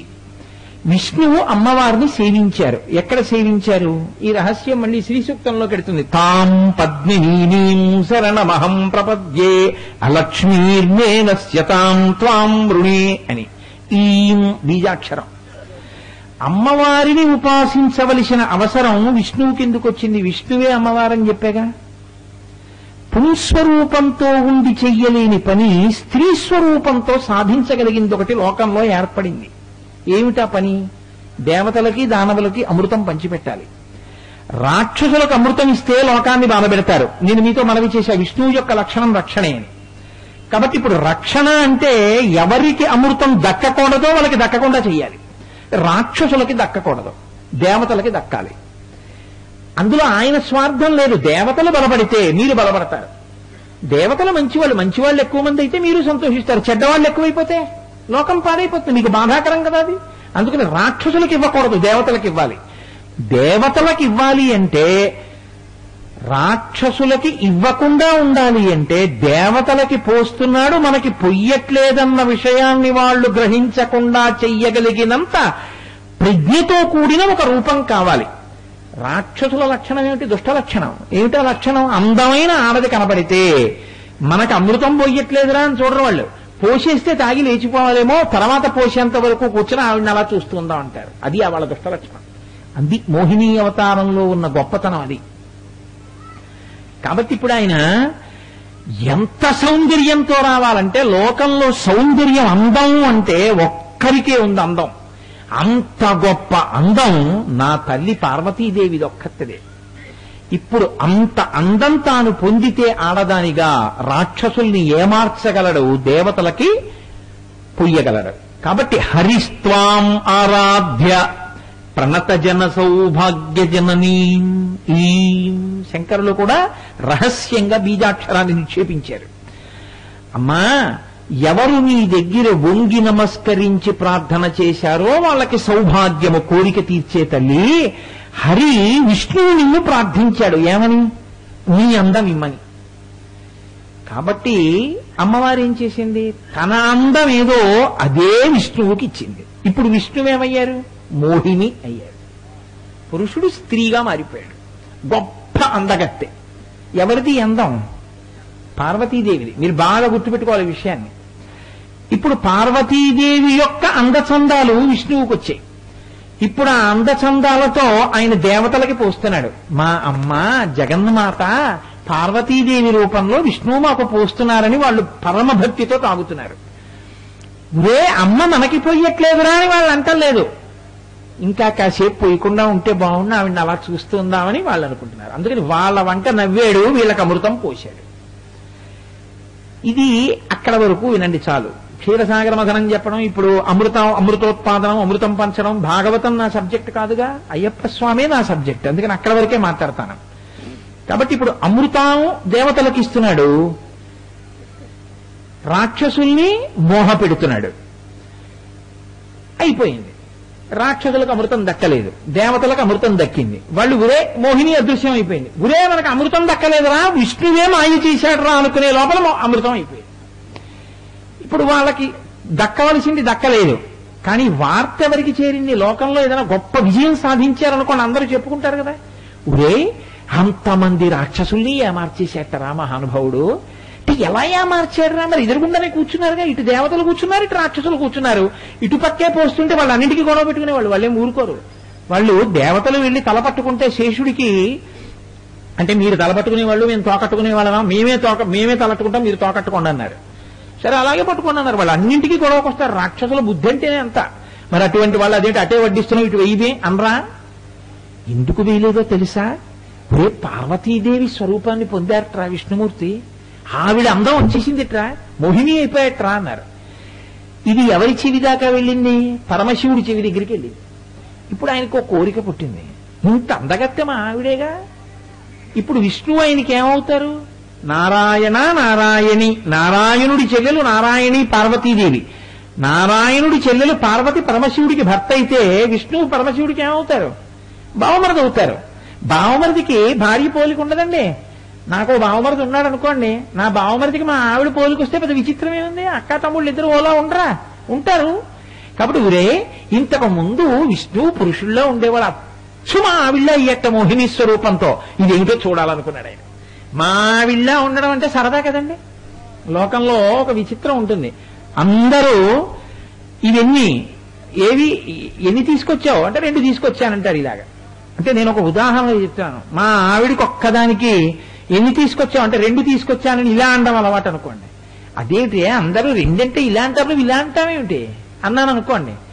కొన్నాళ్ళకి నాకు మేనకోడలు పుట్టింది అనుకోండి, ఏమ్మా ఎన్ని తిన్నావురా, మామిడి పళ్ళు ఇవ్వాలా అంటే మాయగారు 2 తిన్నానని ఇలా అందనుకోండి, నేను వెంటనే చెయ్యట్టుకుని ముద్దెట్టుకుంటాను. విసే నీకు మీ అత్త పోలికి వచ్చిందేవో అంటాను.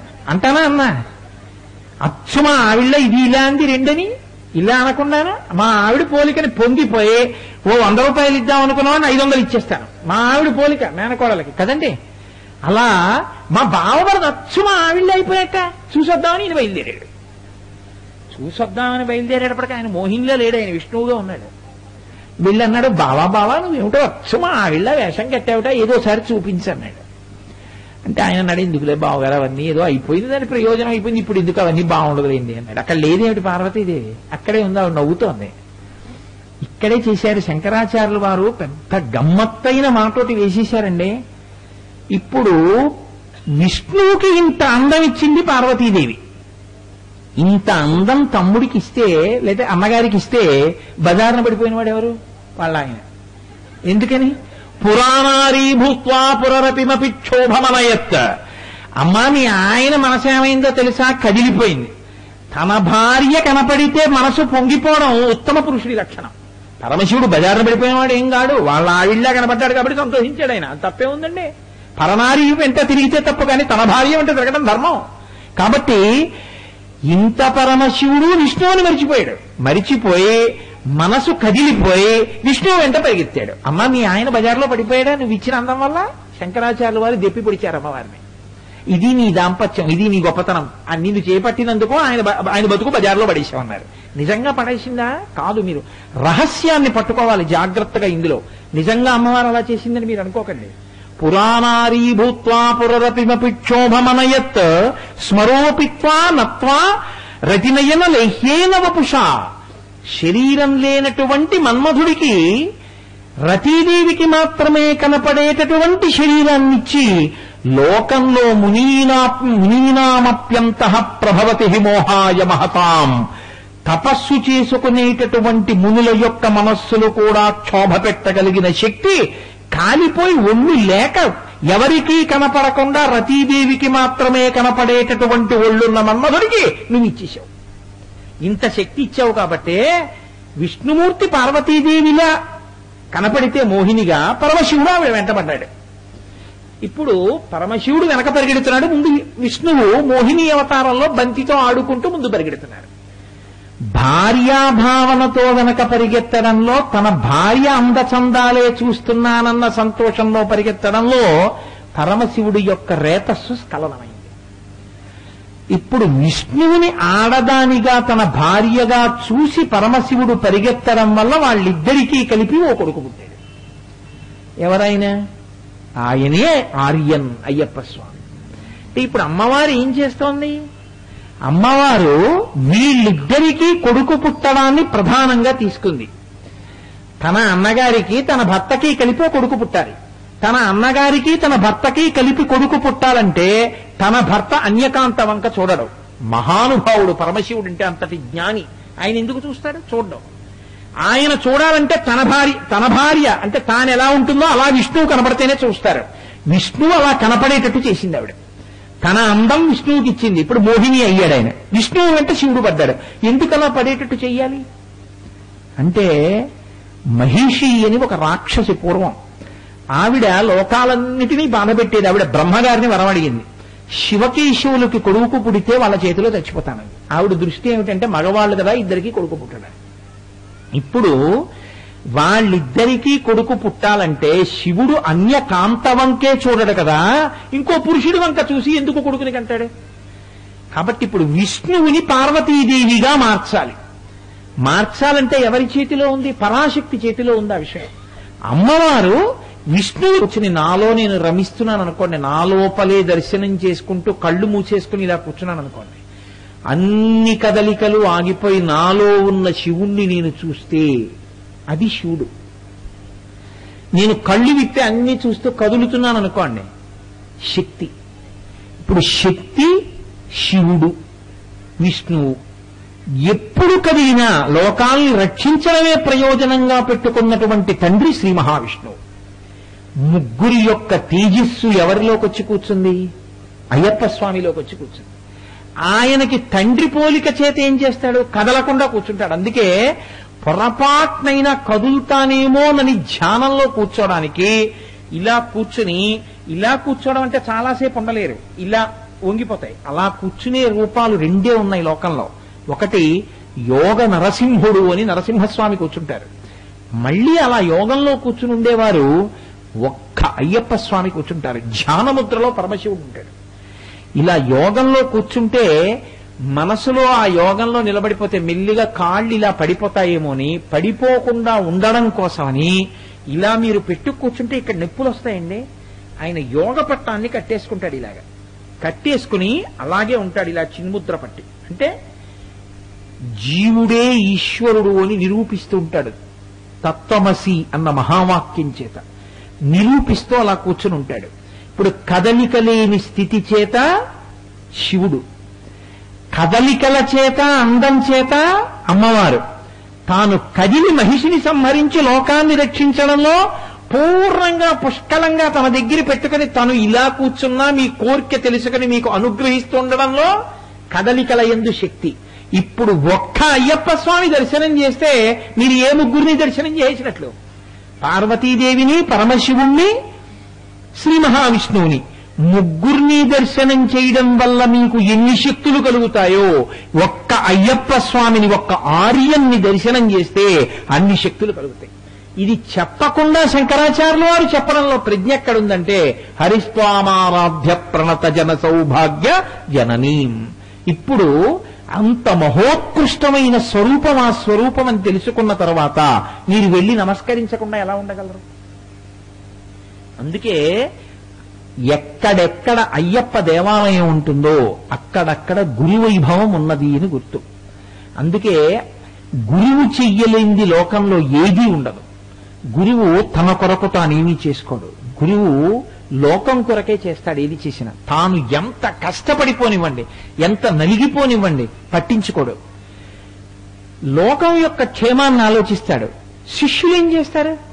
ఇలా ఆయన నలిగిపోతే, ఆయన పడిపోతే మాకు చెప్పేవాడెవరు? అందుకని ఆయన పడిపోకుండా శిష్యులు రక్షించుకుంటుంటారు. ఆయన క్షేమాన్ని శిష్యులు చూస్తారు. ఆయన తన క్షేమాన్ని చూసుకోడు. తను కాలిపోతూ కొవ్వొత్తిలా లోకక్షేమం కొరకు తాను ప్రవర్తిస్తాడు. అయ్యప్ప స్వామి దేవాలయం ఏ ఊరిలోనైనా ఉంది అంటే ఆయన అనుగ్రహంతో గురువైభవం ఎలా ఉంటుందో అలా ఆయన లోకం యొక్క క్షేమాన్ని ఆలోచిస్తూ తాను ఇలాగే కూర్చుని ఉంటాడు. పూర్ణ బ్రహ్మచర్యంతో ఉండేటటువంటి మహితాత్ముడైన అంత గొప్ప స్వరూపం అయ్యప్ప స్వామి వారి యొక్క స్వరూపం. సరే, నేను అటువంటి క్షేత్రానికి ఎదురుగుండా అయ్యప్ప స్వామి దేవాలయం వంక చూస్తూ ప్రసంగం చేయవలసి వస్తుందేమో అని నాకెందుకు ఆయన వచ్చి నన్ను అడిగినప్పుడు నాకు అనుమానం వచ్చింది. సాధారణంగా అలాంటి అనుమానం రాకూడదు, కానీ నాకు ఎందుకో అనుమానం వచ్చింది. నేను ఉపన్యాసం చెప్పేటప్పుడు నా కళ్ళ ఎదురుగుండా అయ్యప్ప స్వామి గుడి ఉంటుందేమో అని అనిపించింది. ఎందుకో కళ్ళ ముందు అయ్యప్ప స్వామి గుడి ఉంటుండగా 2 రోజుల ప్రసంగంలో ఒక్కసారి కూడా ఆయన వైభవాన్ని చెప్పకుండా నేను వచ్చేస్తే అది కంటితో చూస్తున్నదొకటి, అసలు ఆ పేరెత్తకుండా వెళ్ళడం. కంటికి కనపడినా ఆ పేరెత్తంది ఎప్పుడు? వైముఖ్యం చేత.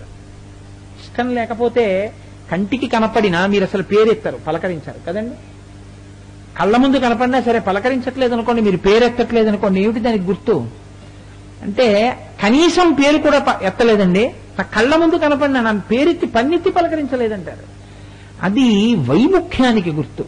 నేను ఆయన కింకరుణ్ణి, నాకు ఆయన అంటే ఎంతో భక్తి. నాకు కళ్ళ ముందు ఆయన కనపడుతుంటే, ఆయన దేవాలయం కనపడుతుంటే నేను చెప్పకుండా వెళ్ళిపోవడం నాకు ఎలా కుదురుతుంది? అందుకే ముందే ఆయన నా చేత ఎందుకు పలికించారో, వారు నా దగ్గరికి వచ్చి 2 రోజులు ఉపన్యాసం చెప్పమంటే మొదటి రోజు గజేంద్ర మోక్షణం చెప్పండి అన్నారు. 2వ రోజు ఆయన అడగకుండానే నేను ఆపన్నాను. మీరు మొదటి రోజు తల్లి గురించి అడిగారు, 2వ రోజు నేను అయ్యప్ప గురించి చెప్పి శివుడి గురించి చెప్తాను. ఎందుకో నాకు అనుమానం వచ్చింది, నా కళ్ళ ముందు గుడి ఉంటుందేమో అని. అదే యథార్థం. అందుకని ఇవాళ నా మనసు తృప్తిగా ఉంది. నేను అయ్యప్ప స్వామి వారి గురించి 4 మాటలు మనవి చేసుకున్నాను. కాబట్టి ఇవాళ పౌర్ణమి, చాలా గొప్ప తిథి, అమ్మవారు పరిపూర్ణమైనటువంటి కళ్ళతో వెలిగేటటువంటి రోజు. కాబట్టి నేను ఆ శివస్వరూపం గురించి, ఇప్పటికే 8:30 అయిపోయింది, అయినా నేను ఆ శివస్వరూపం గురించి ఒక 4 మాటలు మనవి చేసి నా ఉపన్యాసాలని పూర్తి చేసేస్తాను. శివుడికి శివ అని పేరు. శివ అంటే యథార్థమునకు నామవాచకం కాదు, అంటే అదొక పేరు అని మీరు అనుకోవద్దు. శివ అంటే అర్థం ఏమిటంటే ఎప్పుడూ ఏది చేస్తూ ఉంటాడో దాన్ని బట్టి ఆయనకి ఆ పేరు వచ్చింది. మీరు లోకంలో చూడండి, కొంతమందికి ఆయన చేసేటటువంటి పనితోటి ఆయన పేరు పలకబడుతూ ఉంటుంది. ఇప్పుడు మా గోపాలకృష్ణ గారు ఉన్నారు, మా గోపాలకృష్ణ గారిని చాలా మంది మేస్టార్ అంటుంటారు. మా అబ్బాయి మేస్టార్ అంటారు, మా ఆవిడ మేస్టార్ అంటారు, చాలా మంది ఆయన మేస్టార్ అంటారు. ఏమిటి మేస్టార్ అని నేను ఒకసారి అడిగాను, ఆయన ఎందుకు ఆయన మేస్టార్ అంటారని అడిగాను. అడిగితే ఆయన ఒకప్పుడు లెక్చరర్ గా చేశారు, ఆయన రిటైర్ అయిపోయి చాలా కాలం అయింది. అయినా ఆయన పేరు ఇప్పటికీ చాలా మంది ఆయన మేస్టార్ అని అంటారు. చేసినటువంటి ఉద్యోగాన్ని బట్టి ఇప్పటికీ మేస్టార్ అని పిలిచినట్టే లోకంలో చేసే పనిని బట్టి అది పేరైపోయిన వాళ్ళు ఉంటారు. ఎప్పుడూ ఆయన ఏం చేస్తూ ఉంటాడు? ఎప్పుడూ మంగళమే చేస్తాడు. మంగళం అంటే శుభం. ఎప్పుడూ శుభం తప్ప అశుభం చెయ్యడం ఎవరికి చేత కాదో, ఎవడు ఎన్నడూ అశుభాన్ని చెయ్యడో వాడికి శివుడని పేరు. ఇది గమ్మత్. అంటే శివుడు ఎప్పుడైనా అశుభం చేస్తాడా? అసలు ఆ మాట ఆయన దగ్గర లేదు. ఎందుకు లేదో తెలుసా అండి? కాళిదాసు దీన్ని పట్టుకున్నాడు. పట్టుకుని ఆయన చెప్పాడు, ఎందుకు చెయ్యడో తెలుసా అశుభాన్ని? తండ్రి కనుక. వాగర్ధా వివసంపృక్తవు వాగర్ధ ప్రతిపత్తయే జగత పితరవు వందే పార్వతీ పరమేశ్వరవు. తండ్రి కొడుకుని కొడతాడు. కొడుకుని కొట్టేటప్పుడు ఎలా కొడతాడు? ఎలా పడితే అలా కొట్టాడు. గోబ మీద తగిలేటట్టునో కంటి మీద తగిలేటట్టు కొట్టాడు. బాగా చూసి చూసి చూసి చూసి కొడతాడు. ఎందుకంతలా చూసి కొట్టడం అంటే ప్రమాదం కొడుక్కి రాకూడదు, కొడుకు మంచి మార్గంలోకి రావాలి, అందుకే కొడతాడంతే. కొట్టడంలో కూడా కొడుకు యొక్క అభ్యున్నతిని కోరుకున్న కొడుకు తండ్రిలా, దెబ్బలాడేటప్పుడు కూడా కేవలం శిష్యుల యొక్క అభ్యున్నతిని కోరుకున్నటువంటి పెద్దరికంతో ఉన్న గురువులా ప్రవర్తించగలిగినటువంటి స్థితి ఉన్నవాడెవరో ఆయనకి శివుడని పేరు. అందుకే శివుడు ఏం చేస్తుంటాడో అంత శుభం చేస్తాడంటున్నారు కదా, మరి ఆయన్ని లయకారుడు అని ఎందుకు పిలిచారు? లయ అంటే చాలా మంది దృష్టిలో ఏమిటంటే లయకారకత్వము అంటే చంపేస్తాడండి, అందుకే శ్మశానంలో ఉంటాడండి ఆయన, అందుకనే ఆయన జోలికి వెళ్ళకూడదండి, చాలా ప్రమాదం అండి అంటారు. అది అమాయకత్వం, తెలియనితనం. అసలు నిజంగా శివ అన్న పేరు ఎందుకు వచ్చిందో తెలుసా అండి? 3 కారణాలకు వచ్చింది. ఆయన ప్రళయం చేస్తాడు. శివుడు ప్రళయకర్త. ప్రళయకర్త అనగానే ఏంటంటే ఆ లోకాన్నంతటినీ చంపేస్తాడంటారు. కాదు, లయ 3 రకాలుగా ఉంటుంది. మీరు బాగా జ్ఞాపకం పెట్టుకోండి విషయాన్ని. స్వల్పకాలిక లయ లేదా స్వల్పకాలిక ప్రళయము అంటారు. ఆత్యంతిక ప్రళయము, మహాప్రళయము అని 3 ఉంటాయి.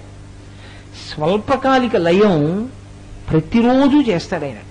ఎందుకనంటే మీరు ఈ శరీరంతో కొన్ని పనులు చేస్తారు, ఇంద్రియాలతో కొన్ని పనులు చేస్తారు. రాత్రి అయ్యేటప్పటికీ ఇది బడలిపోతుంది. బడలిపోయి చేతులు నొప్పులు వస్తాయి, కాళ్ళు నొప్పులు వస్తాయి, కళ్ళు బడలిపోతాయి, చెవులు విని విని విని విని బడలిపోతాయి, చర్మం ముట్టుకుని బడలిపోతుంది. ఇప్పుడు ఈ బడలికంతా తీర్చాలి, తీర్చి శక్తినివ్వాలి. దీనికి స్వల్పకాలిక లయం అని పేరు. పరమశివానుగ్రహం ఏం చేస్తుందో తెలుసా అండి? నిద్ర పట్టేట్టు చేస్తుంది. నిద్ర పట్టలేదనుకోండి మీరు సరిగ్గా తినలేరు, లేదా మీరు తిన్నా జీర్ణం కాదు. వాంతి అయిందండి అంటారు. ఎందుకనండి అన్నారనుకోండి, రాత్రల్లా నిద్ర లేదండి, ఏం సహించట్లేదంటాడు. మీరు చూడండి, కడుపు నిండా తింటే కన్ను మూతపడుతుంది, కన్ను బాగా మూతపడితే కడుపు నిండా తిన్నది జీర్ణం అవుతుంది కదండి. ఆ కన్ను మూత పడ్డంలోనే అసలు మీ కన్ను తెరిచి మీరు ప్రవర్తించగలిగిన శక్తి ఉంది. రాత్రి వేళ సమస్త జీవకోటి నిద్రపోయేటట్టుగా చెయ్యగలిగినటువంటి శక్తినిచ్చిన వాడు ఎవరున్నాడో వాడు శివుడు. అందుకే రాత్రి వేళ బాగా చూసి తిరగగలిగినవి ఏమున్నాయో అవి ప్రాణికోటికి ప్రమాదకరమైనవి కనుక అవి పగటిపూట నిద్రపోయేటట్టు చేశాడు ఆయన. రాత్రి నిద్రపోయేటట్టు దేవతాంశ ఎక్కువగా ఉన్న వాటికి ఇచ్చాడు, పగటిపూట నిద్రపోయేటట్టు రాక్షసాంశ ఎక్కువ ఉన్న వాటికి ఇచ్చాడు. మీరు అందుకే చూడండి, విషం శరీరంలో ఉన్న ప్రాణులన్నీ పగలు నిద్రపోతాయి. తేళ్లు, జర్రులు, పావులు, భూతగణాలు, పిశాచాలు ఇవన్నీ పగటి వేళ పడుకుంటాయి, రాత్రి ఇవి నిద్రలేస్తాయి. అందుకే ఒరే దీపాలు పెట్టే వేళ అయింది అలా బయట తిరక్కంటారు. అంటే అవి ఇంకా పైకి లేస్తాయి. అందుకే తెల్లవారుజామున కరిచిన పాము విషం ఉండదు, చీకటి పడగానే కరిచిన పాము ప్రమాదకరం అంటుంటారు పెద్దలు. ఎందుకంటే పగలల్లా పడుకుంటుంది, కడుపు ఖాళీ అయిపోతుంది, విషపు తిత్తులు నిండా విషం నిండిపోతుంది. అది తిన్న ఆహారం జీర్ణమైతే విషపు తిత్తులు నిండుతాయి.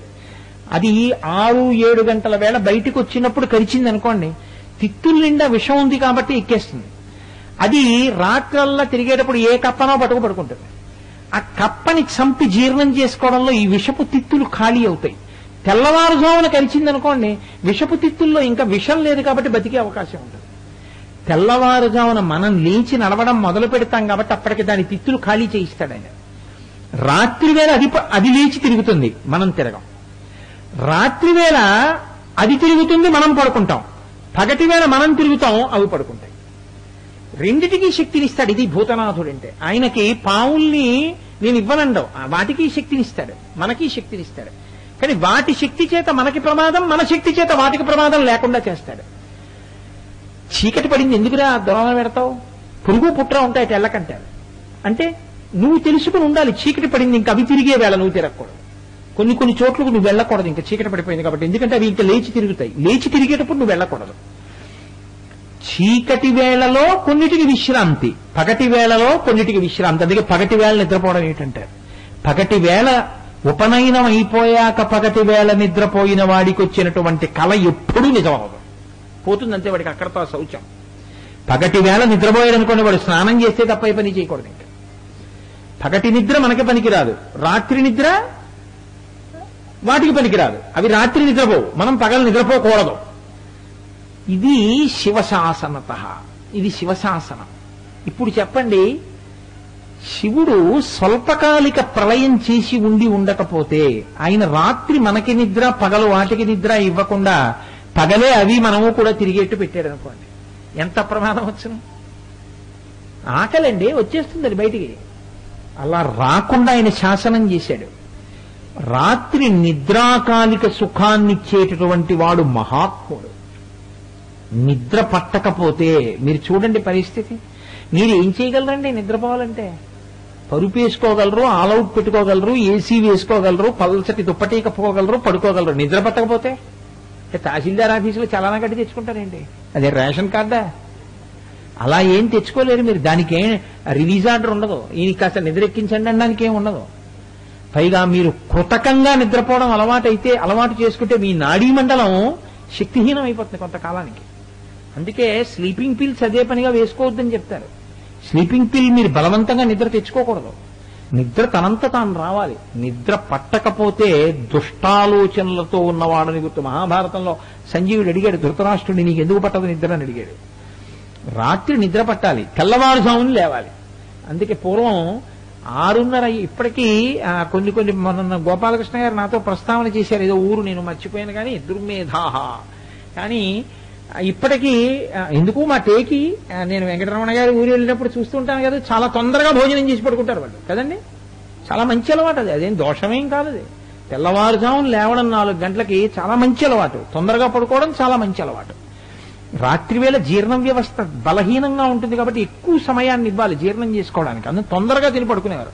11ంటికి తిని పడుకుంటానంటే మళ్ళీ 3ంటికి లేస్తానంటే కడుపులో తిప్పుతుంది. నీ మొహం ఏమిటి చేస్తావు సంధ్యావందనం, గాయత్రి చేస్తున్నానని పేరు పడు శుభ్రంగా తూలిపోతూ ఉంటాడు. అదంతా ధ్యానావస్థ అని అబద్ధాలు చెప్పకూడదు. రాత్రి సరిగ్గా పడుకోవాలి గుర్తు దానికి. కాబట్టి స్వల్పకాలిక లయము అంటే మీ మీద మీకు స్పృహ లేకుండా హాయిగా సుఖంగా మీరు నిద్రపోయేటట్టు చేసి ఆ నిద్రలో బడలిపోయిన మీ ఇంద్రియాలకన్నిటికీ మళ్లీ శక్తినిచ్చేవాడెవరో వాడు శివుడు. అటువంటి శివుణ్ణి తిట్టడం ఏమిటంటే ఏమైనా అర్థం ఉందా? అది ఆయన మంగళత్వం అంటే. కాబట్టి స్వల్పకాలిక లయం చేస్తాడు ఆయన. ఇది మొదటి లయం. రెండవది ఆత్యంతిక ప్రళయము. ఇది స్వల్పకాలిక ప్రళయం అంటారు. రెండవది ఆత్యంతిక ప్రళయం అంటారు. ఆత్యంతిక ప్రళయం అంటే ఇదే నేనని అజ్ఞానంలో ఉంటాడు. ఆయన జ్ఞానం ఇస్తాడు. ఆయన జ్ఞానం ఇచ్చాడనుకోండి, జ్ఞానదాత మహేశ్వర. ఇది నేను కాదురా, లోపల తెలుసుకుంటున్నది ఏది ఉందో ఆ ఆత్మ నేను. ఆత్మచేత ఇది ధరింపబడింది. ఈ లాల్చీని నేను తొడుక్కున్నట్టే ఆత్మ దీన్ని తొడుక్కుంది. ఇంతకు పూర్వం కూడా ఎన్నో శరీరాలు తొడుక్కుంది, ఇప్పుడు ఇది తొడుక్కుంది. నిన్న గజేంద్రుడల్లా 10,00,000,000 కరణీనాథుండనయ్యుండి మద్దానంభ పరిపుష్ట చందన లతాంతఛాయలందుండలేక నీరాశ ఇటేల వచ్చిది భయం బిట్లోకదే ఈశ్వర అన్నాడు. 10,00,00,000 మంది భార్యలంటే దాని అర్థం ఏమిటంటే, ఇవ్వాలంటే ఈ శరీరంలో ఉన్నాను, దీనికో భార్య ఉంది. ఇంతకు పూర్వం కూడా ఓ శరీరంలో ఉన్నానుగా, అప్పుడో భార్య ఉంది. అంతకుముందో శరీరంలో ఉన్నాను, దానికో భార్య ఉంది. ఇలా జీవుడు ఎన్ని కోట్ల జన్మలెత్తాడో, ఎంతమంది భార్యలో, 10,00,00,000 మంది భార్యలంటే అన్ని జన్మలెత్తాడు ఈ జీవుడు. అయినా ఈ ప్రయాణం ఆగట్లేదే. నేనెవరో నేను తెలుసుకుంటే ఆ ప్రయాణం ఆగిపోతుందంతే. ఇది తెలుసుకున్నారనుకోండి ఈ ప్రయాణం ఆగిపోతుంది. అది విచిత్రం. ఇది తెలుసుకోవడం మీరు శివుడు అయిపోవడం. మీకు ఈ జ్ఞానాన్ని ఇచ్చేటటువంటి వాడు పరమేశ్వరుడు. ఆ జ్ఞానం వచ్చిందనుకోండి ఇక మళ్ళీ పుట్టడం. అందుకే పరమశివుడు ఒక్కడే యమధర్మరాజు గారి యొక్క వక్షస్థలం మీద తంతాడు, మన్మధుణ్ణి కాల్చేస్తాడు. ఇది ఇంకొకరు చెయ్యరు, శివుడు చేస్తాడు. ఎందుకో తెలుసా అండి? మీరు అందులో ఉన్న వేద ప్రతిపాదితమైన రహస్యాన్ని చూడాలి. వక్షస్థానమంతకస్య కఠినాపస్మార సంవర్ధనం భృత్పర్యటనం నమత్సురసిర కోటీర సంఘర్షణం కర్మేదం మృజలస్య తావక పదద్వంద్వస్య గౌరీపతే మచ్చేతో మణిపాదుకా విహరణం శంభో సదాంగీకురు అంటారు శివానంద లహరిలో శంకరాచార్యుల వారు. యముడి యొక్క వక్షస్థలం మీద తన్నాడు, చంపేవాడిని చంపేశాడు ఆయన, పుట్టించేవాడిని కాల్చేశాడు ఆయన. అమ్మగారు నాన్నగారి మీద మన్మథబాణం పడితే మనం పుడతాం, యమధర్మరాజు గారి యొక్క పాశం మీద పడితే మన శరీరం పడిపోతుంది. ఇప్పుడు ఆయన మన్మధుణ్ణి కాల్చాడు, యముణ్ణి చంపాడు. ఇప్పుడు ఆయన పాదాలు మీరు పట్టుకుంటే ఇక మన్మథబాణం పడదు, మీరు పుట్టక్కర్లేదు. ఇక మీ శరీరం పడిపోవడం అన్నది ఉండదు, ఇంకా చావక్కర్లేదు. ఇదే చిట్ట చివరి చావు, ఈ శరీరం పడిపోవడం. ఇక మళ్ళీ పుట్టరు కాబట్టి చావడం ఉండదు, చావరు కాబట్టి పుట్టడం ఉండదు. కాబట్టి చావు పుట్టుకలనేటటువంటి చక్రం ఆగిపోవాలంటే పరమశివుడి యొక్క పాదాలు పట్టుకోవాలి. ఆయన ఏం చేస్తాడు? జ్ఞానం ఇస్తాడు, లోపలున్నది నేనన్న ఎరుకనిస్తాడు. ఈ ఎరుక ఆయన ఇచ్చారనుకోండి, అది తెలిసిందనుకోండి, ఈ లాల్చీ నేను ఇంటికి వెళ్ళి చెమట పట్టిందని విప్ప అవతల పారేస్తాను, గుమ్మిలో పారేసి పడుకుంటాను. ఇంకో బట్ట వీలైతే స్నానం చేసేసి మరీ అర్ధరాత్రి వేళ అయితే చేయకూడదు కాబట్టి ఒళ్ళు కడుక్కుని పడుకుంటాను. అంతేగాని అయ్యో లాల్చీ వేసుకుని అయ్యప్ప స్వామి గురించి చెప్పాను, బొత్తిగా ఈ లాల్చీ ఇలా పడేయడమా అని మళ్ళీ చెమట లాల్చీతో పడుకుంటానా? ఆ లాల్చీ విప్పవతల పారేస్తానంతే. ఎందుకని? నేను లాల్చీ కాదు. అలాగే నేను శరీరం కాదు. మీకు తెలిసిందనుకోండి, మీరెవరో మీకు తెలిస్తే ఇంక దీని మీద వ్యామోహమే ఉంది, ఉండదు. ఈ ఎరుక మీకు ఇచ్చేవాడు శివుడు. అది మీకు తెలిసిందనుకోండి, మీరు మోక్షం పొందుతారు. ఎవరు తెలుసుకున్నాడో, ఎవరికి వచ్చిందో ఆ జ్ఞానం, వాడు మోక్షం పొందుతాడు. అంటే అలాంటి వాడు ఒకడు మోక్షం పొందుతాడు, అందరూ పొందరు. ఆయన భార్య పొందరు, ఆయన బిడ్డలే పొందరు, కానీ ఆయన పొందుతాడు ఆ జ్ఞానం వస్తే. మరి మిగిలిన వాళ్ళు? మనం ఆయన్ని పొందాలి కాబట్టి మనం ప్రయత్నం చెయ్యాలి. ఇప్పుడు తెలిసిపోయింది. చాలా కొన్ని కోట్ల మంది ఉండిపోతారు, అలా పుడుతూ ఉంటారు, చస్తూ ఉంటారు, పుడుతూ ఉంటారు, చస్తూ ఉంటారు, కొన్ని కోట్ల సంవత్సరాలు అయిపోతుంటాయి. అయినా వీళ్ళు ఈశ్వరుణ్ణి పొందరు. అప్పుడు ఈశ్వరుడు ఏం చేయాలి? ఆయన ఏం చేస్తాడంటే, వీడు నన్ను ఎలాగో పొందలేడు, నేనే వీడిని పొందేస్తానంటాడు. ఇప్పుడు ఏమైంది? రెండూ ఒకటే కదండి. పాలలో తేనె కలిపినా, తేనెలో పాల కలిపినా ఒకటేనా? కానీ మీకు అవకాశం ఇచ్చాడు పొందమని, మీరు పొందలేదు. ఇప్పుడు ఆయన ఏం చేస్తాడు? ఆయన మిమ్మల్ని పొందేస్తాడు. తను ఆయన్ని పొందడం ఒక్కడు, ఆయన మిమ్మల్ని పొందడం కోట్ల మందిని ఆయన పొందుతాడు. ఎలా పొందుతాడు? ఏం మీకు అనుమానం ఎందుకు? నల్లపూసలు బోల్డ్ అని అక్కడ పోసి ఉన్నాయనుకోండి, నేను మైదం ముద్ద పట్టుకొచ్చి ఇలా అన్నాను అనుకోండి, ఏమవుతాయి? ఆ నల్లపూసలన్నీ మైనం ముద్ద కట్టుకుపోతాయి. తనని పొందలేక పుట్టి చచ్చి జనన మరణ చక్రంలో తిరుగుతున్న వాళ్ళని తనలోకి కలిపేసుకుని అన్నిటినీ తనలోకి పెట్టేసుకోవడమే విభూతి. ఒంటి నిండా రాసుకోవడం. పరమశివుడు విభూతి రాసుకుంటాడంటే విభూతి కణము ఐశ్వర్యము. సమస్త జీవులు ఆయన శరీరాన్ని పట్టుకుని ఉంటారు. అందుకే అగ్నిముఖంబు పరాపరాత్మకమాత్మ కాలంబు గతి రత్నగర్భ పదము శ్వశనంబు నీ ఊర్పు రసన జలేషుండు దిశల కర్ణంబులు దివము నాభి సూర్యుండు కన్నులు శుక్లంబు సలిలంబు జఠరంబు జలదులు చదలు శరము సర్వౌషధులు రోమచయము శల్యములద్రులు మానసమృతకరుండు ఛందములు ధాతువులు ధర్మసమితి హృదయము హాస్యపంచకముపనిషదాహ్వయంబు అయిన నీరూపు సదసత్వమై శివాత్వమై సకల జ్యోతి అయి వెలుగుచుండు అజ్యమగుచు అంటారు పోతన గారు భాగవతంలో. కాబట్టి అటువంటి శివస్వరూపం మహోపకారాన్ని చేస్తూ ఉంటుంది. అటువంటి ఉపకారం చేసేటటువంటి మంగళప్రదుడు ఎవడున్నాడో ఆయనకి శివ అని పేరు. ఆయన జ్ఞానం ఇస్తాడు, 3 రకాల లయాన్ని లోకానికి చేస్తూ ఉంటాడు. అంతటి మహానుభావుడైనటువంటి శివుడికి ఉండే లక్షణం ఏదుందో అదే లక్షణం అయ్యప్ప స్వామి యందు తండ్రి యొక్క లక్షణంగా ప్రకాశిస్తుంది. ఆయన జీవన వ్యాపారాన్ని నడుపుతాడు. ఇక్కడ నేను మీతో ఒక మాట మనవి చేయవలసి ఉంటుంది. సాధారణంగా లోకంలో ఉండే లక్షణం ఏమిటంటే తెలిసి తెలియనితనం అని ఒకటి ఉంటుంది. తెలిసి తెలియనితనం అంటే ఎలా ఉంటుందంటే, నేను ఒక గవర్నమెంట్ ఆఫీసులో పనిచేస్తున్నాను అంటే, ఉదాహరణ అనుకోకండి, నిజంగానే పనిచేస్తున్నాను. నేను ఒక గవర్నమెంట్ ఆఫీసులో పనిచేస్తున్నాను కదా అని గవర్నమెంట్ ఆఫ్ ఇండియా అని ఇంకో బోర్డు ఉన్న చోట అది గవర్నమెంట్ ఆఫీసే కదండి, ఇవాళ అందులో పనిచేస్తానంటే ఒప్పుకోరు. నాకు ఎందులో ఉద్యోగం ఇచ్చారో అందులో పనిచేయాలి. కానీ కొన్ని ఉద్యోగాలు ఉంటాయి, వాళ్ళు ఏమిటో తెలుసా, ఏ ఆఫీస్కైనా వెళ్ళి చూడొచ్చు. అలా వెళ్ళి చూడగలిగిన ఆఫీస్ ఉద్యోగానికి పక్కన ఇంకో పేరు కూడా ఉంటుంది, కలెక్టర్ అండ్ మెజిస్ట్రేట్. ఇప్పుడు కలెక్టర్ గారు కలెక్టర్ ఆఫీస్లోనే పనిచేయక్కర్లేదు, ఇరిగేషన్ డిపార్ట్మెంట్ ఆఫీస్కి వెళ్ళి చూడొచ్చు. లేకపోతే రైల్వే స్టేషన్కి వెళ్ళి ఇక్కడ అన్ని సదుపాయాలు ఉన్నాయా లేదా చూడొచ్చు. గవర్నమెంట్ హాస్పిటల్కి వెళ్ళి ఇక్కడ రోగులకు అన్ని అందుతున్నాయా లేదా. కలెక్టర్ గారు మీరు ఇక్కడికి ఎందుకంటే కలెక్టర్ ఆఫీస్లో ఉండాలి కానీ అనకూడదు. నేను ఇన్కమ్ ట్యాక్స్ ఆఫీస్కి వెళ్ళి ఉద్యోగం చేస్తానని అనుకోండి, నీ మోహన్ నీకు ఫుడ్ కార్పొరేషన్లో ఉద్యోగం ఇక్కడికి ఎందుకు వచ్చావు అవసరమంటారు. కలెక్టర్ గారు వస్తే అలా అనకూడదు. ఆయన ఇన్కమ్ ట్యాక్స్ ఆఫీస్కి వెళ్ళొచ్చు, కమర్షియల్ ట్యాక్స్ ఆఫీస్కి వెళ్ళొచ్చు, రైల్వే స్టేషన్కి వెళ్ళొచ్చు, హాస్పిటల్కి వెళ్ళొచ్చు, ఆఖరికి శ్మశానానికి వెళ్ళి ఇక్కడ అన్ని వసతులు ఉన్నాయా అని చూడొచ్చు ఆయన.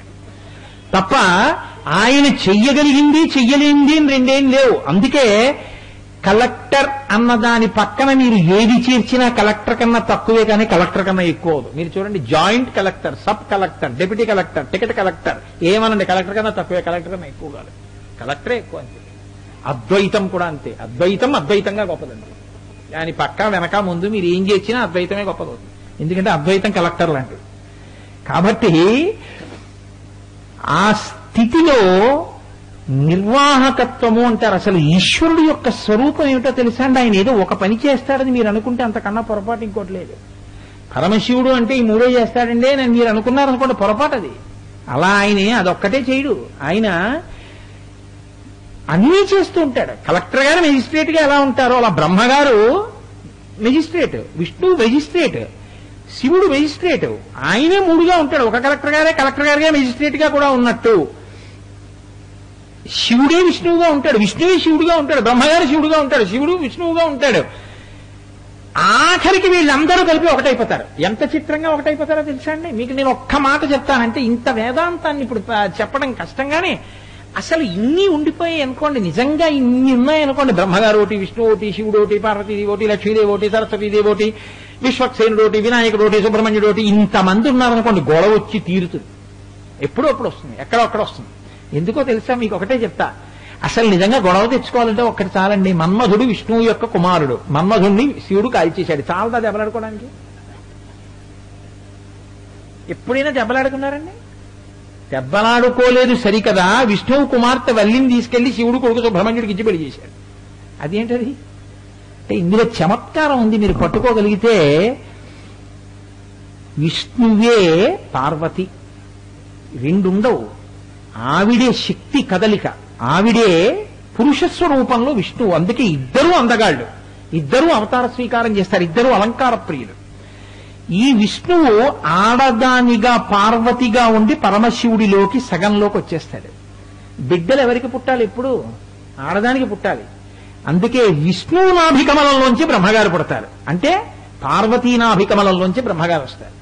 అంటే ఇప్పుడు బ్రహ్మగారు ఎవరి కడుపులోంచి వచ్చారు? విష్ణువు కడుపులోంచి వచ్చారు. ఇప్పుడు బ్రహ్మగారిని విష్ణువు కడుపులోకి తీసేయండి. విష్ణు అమ్మవారు శివుడిలోకి సగంలోకి వెళ్ళిపోయింది. ఇప్పుడు ఎవరున్నారు? ఒక్క శివుడు ఉన్నాడు. ఆ శివుడు ఎవరు? విష్ణువు. విష్ణువు ఎవరు? బ్రహ్మ. ఏమైంది? మళ్ళీ పెరిగింది. మళ్ళీ ఏమైంది? వెనక్కి వెళ్ళిపోయింది. చూడండి, చిన్నప్పుడు ఇలా విప్పితే పెరుగుతుంది, కాగితంతో తయారు చేసేవారు, ఇలా మూసేస్తే మడిచిపోతుంది. అలా ఒకటి తంతువుగా విస్తరిల్లుతుంది, మళ్ళీ అన్నీ ఒకటిలోకి వెళ్ళిపోతాయి. అందుకే ఇది వేదాంతాన్ని పూర్వం జానపదులు మేకలు వేయింజన్నను భాసురుముగనొక్క కోతి పర్ణం బెక్కున్, ఆ కోతులు వేయింజన్నను కోకోయని కొంకినక్క కోయని కూసెన్ అని చెప్పేవారు. మళ్ళీ ఇప్పుడు నేను ఆ జానపదానికి వ్యాఖ్యానం మొదలెడితే అదో పెద్ద వేదాంతం, అదో పెద్ద వ్యాఖ్యానం అవుతుంది. కానీ అంటే మీకు ఒక మాట చెప్పాను, నక్క అంటే శివుడు అని దాని అర్థం. అది ఎందుకు అలా వస్తుంది అంటే మళ్ళీ ఎప్పుడైనా మీకు మీ ఊరు మళ్ళీ వస్తే చెప్తాను, ఇప్పుడు ఎక్కడ కుదురుతుంది. కాబట్టి ఆ ఒక్కడే, ఆ శివుడే ఇన్నిగా ఉంటాడు. ఆయన దయాళు, అందుకే తండ్రి స్థానంలో ఉంటాడు కాబట్టి దయ కలిగిన వాడు. తండ్రికి ఎంత దయో ఆయనకి కూడా అంతే దయ. ఆ దయకి అంతు ఉండదు. మీరు చూడండి, లోకంలో అన్నిటికన్నా ఒక గొప్ప విశేషం ఉంటుంది. కోరి కోరి కోరి కోరి తండ్రి తాత వినేవి ముచ్చట పడిపోయి రెండు ఉంటాయి. మీరు గమనించండి, మనవడి చేత కొడుకు చేత దెబ్బలు తింటే ఎంత సంతోషం అంటే పెద్దవాళ్ళు అయ్యాక కాదు.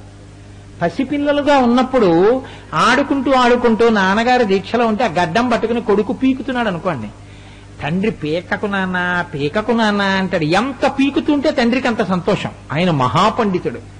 ఆయన వీధిలోకి వస్తే అందరూ ఆయన కాళ్ళ మీద పడే, అయ్యా మీరు ఏమైనా చెప్పండి అంటారు. ఆయన ఏం వింటాడు? ఆయన వచ్చిరాని మాటలు కొడుకు వింటాడు. మీరు చూడండి, వచ్చిరాని మాటలు కొడుకువి ఎక్కడుంటాయో అవి తండ్రికి ఇష్టం తప్ప, ఒరే నేను మహాపండితుడిని నీకేటా అమ్మ అన్నన్నాడు తాత అన్నన్నాడు, ఇంకా ఇప్పుడు తాత తాత ఏమండి చూశారా మన అబ్బాయి తాత అంటున్నాడు అనుకోండి భార్య, శ్రీనోర్మయ్య నేను మహాపండితుడిని, స్వర్ణ కంకణాలు ఉన్నాయి, తలాటాలు ఉన్నాయి, నాకు గండపెండేరం వేశాడు, నేను తాత గండపెండేయుడు, సంస్కృతంలో శ్లోకం చెప్పమని వింటాను నీ కొడుకుని అంటాడా? ఏది నాన్న అను, తాత అను అని అనిపిస్తాడు. గోవింద అంటాడు. గోయింద అంటాడు ఆ పిల్లాడు. గోవింద అంటే గోయింద అంటాడు. గోయింద అంటే వీడు గోవింద అంటాడు. గోయింద అంటాడు. ఎంత మురిసిపోతాడో తండ్రి. తమయుల సంభాషణములు జనకులకు కర్ణయుగలి సద్భూషణములు అంటారు పోతన గారు. ఆ వచ్చిరాని మాటలు పండితుడైన తండ్రికి ఎంత ఇష్టమో.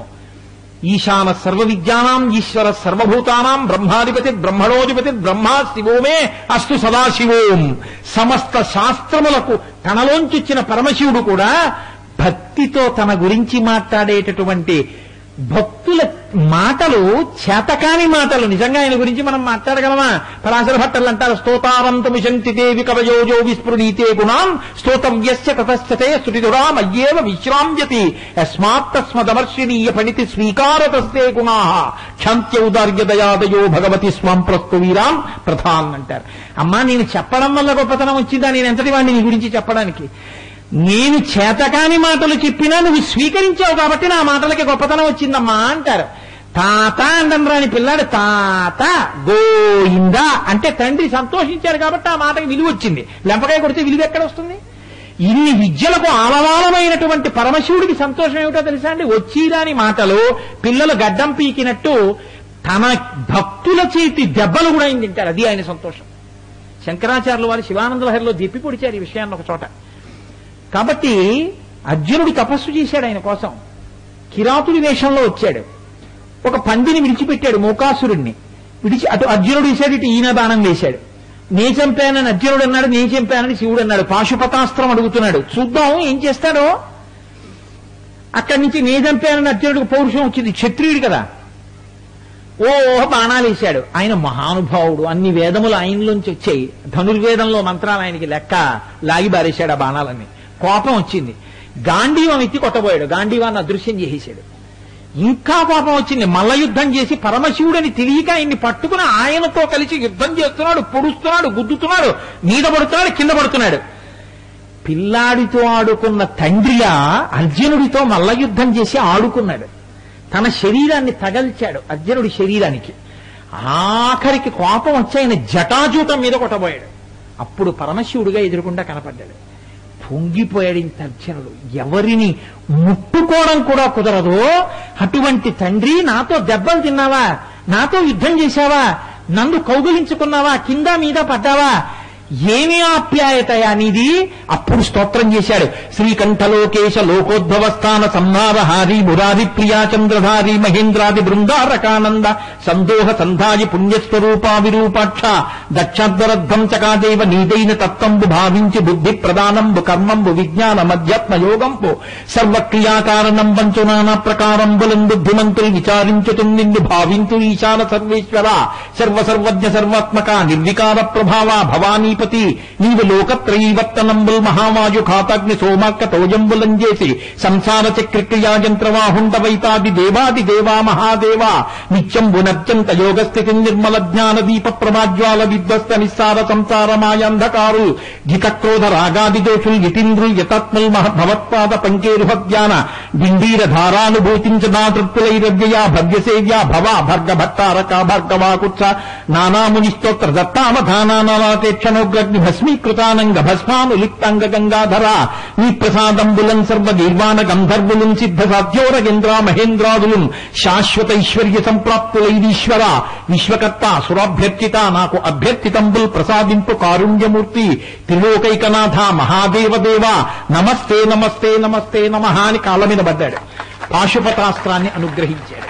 అటువంటి తండ్రి మహానుభావుడు పరమశివుడంటే ఆయనకి నమస్కారం చేస్తే ఆయన ఇవ్వనిది లోకంలో లేదు. అటువంటి తండ్రి స్థానంలో ఉన్నవాడు శంకరుడు. అంతటి స్వరూపం మా తండ్రి శ్రీ మహావిష్ణువుది. అందుకే ఎన్నడూ భేదం చూడకూడదు. ఆ స్వామియే ఆ భేద బుద్ధిని తొలగించేటటువంటి జ్ఞానం ఇచ్చేవాడు. ఇద్దరికీ కొడుకు కాబట్టి మీరు కొడుకు దగ్గరికి వెళ్ళి వాళ్ళ నాన్నగారిని బోడి వాళ్ళ అమ్మగారిని తిట్టారనుకోండి కోపం వస్తుంది. వాళ్ళ అమ్మగారిని బోడి వాళ్ళ నాన్నగారిని తిట్టారనుకోండి కోపం వస్తుంది. విష్ణువుకి శివుడికి కొడుకు అయ్యప్ప స్వామి. అయ్యప్ప స్వామి దగ్గర ముందు రోజు గజేంద్ర మోక్షం అని చెప్పి మర్నాడు శివవైభవం చెప్పారనుకోండి, ఆయన ముసిముసి నవ్వులు నవ్వి పొంగిపోతాడు. ఆయన గురించి కూడా ఓ మాట చెప్పారు కూడా పరవశించిపోతాడు. వీడికి ఏం చేత కాకపోయినా వీడు చెప్తుంటే వీళ్ళందరూ చీకటి పడ్డాక ఎలా కూర్చున్నారో పాపం అని పరవశించిపోతాడు. కాబట్టి 2 రోజుల ఉపన్యాసాన్ని ఇలా వడ్డించే ప్రయత్నం చేశాను. నాకేం చేత కాకపోయినా మీ అందరూ ఇంత భక్తితో నా మీద ప్రేమతో కూర్చుని విన్నందుకు మీ అందరికీ నా హృదయపూర్వకమైనటువంటి అభినందనలను ఆవిష్కరిస్తూ మంగళాశాసన పరైహిమదాచార్య పురోగమై సర్వైశ్చ పూర్వైరాచార్యై సత్కృతాయాస్తు మంగళం. మంగళం కోసలేంద్రాయ మహనీయ గుణాత్మనే చక్రవర్తి తనూజాయ సర్వభౌమాయ మంగళం. ఉమాకాంతాయ కాంతాయ కామితార్థ ప్రదాయినే శ్రీగిరీశాయ దేవాయ మల్లినాథాయ మంగళం. కరచరణకృతం వా కర్మవాక్కాయజం వా శ్రవణనైనజం వా మానసం వాపరాధం విహితం వా సర్వమేత్తక్షమస్వ శివ శివ కరుణాబ్ధే శ్రీ మహాదేవ శంభో. సర్వం శ్రీ ఉమామహేశ్వర పరబ్రహ్మార్పణం.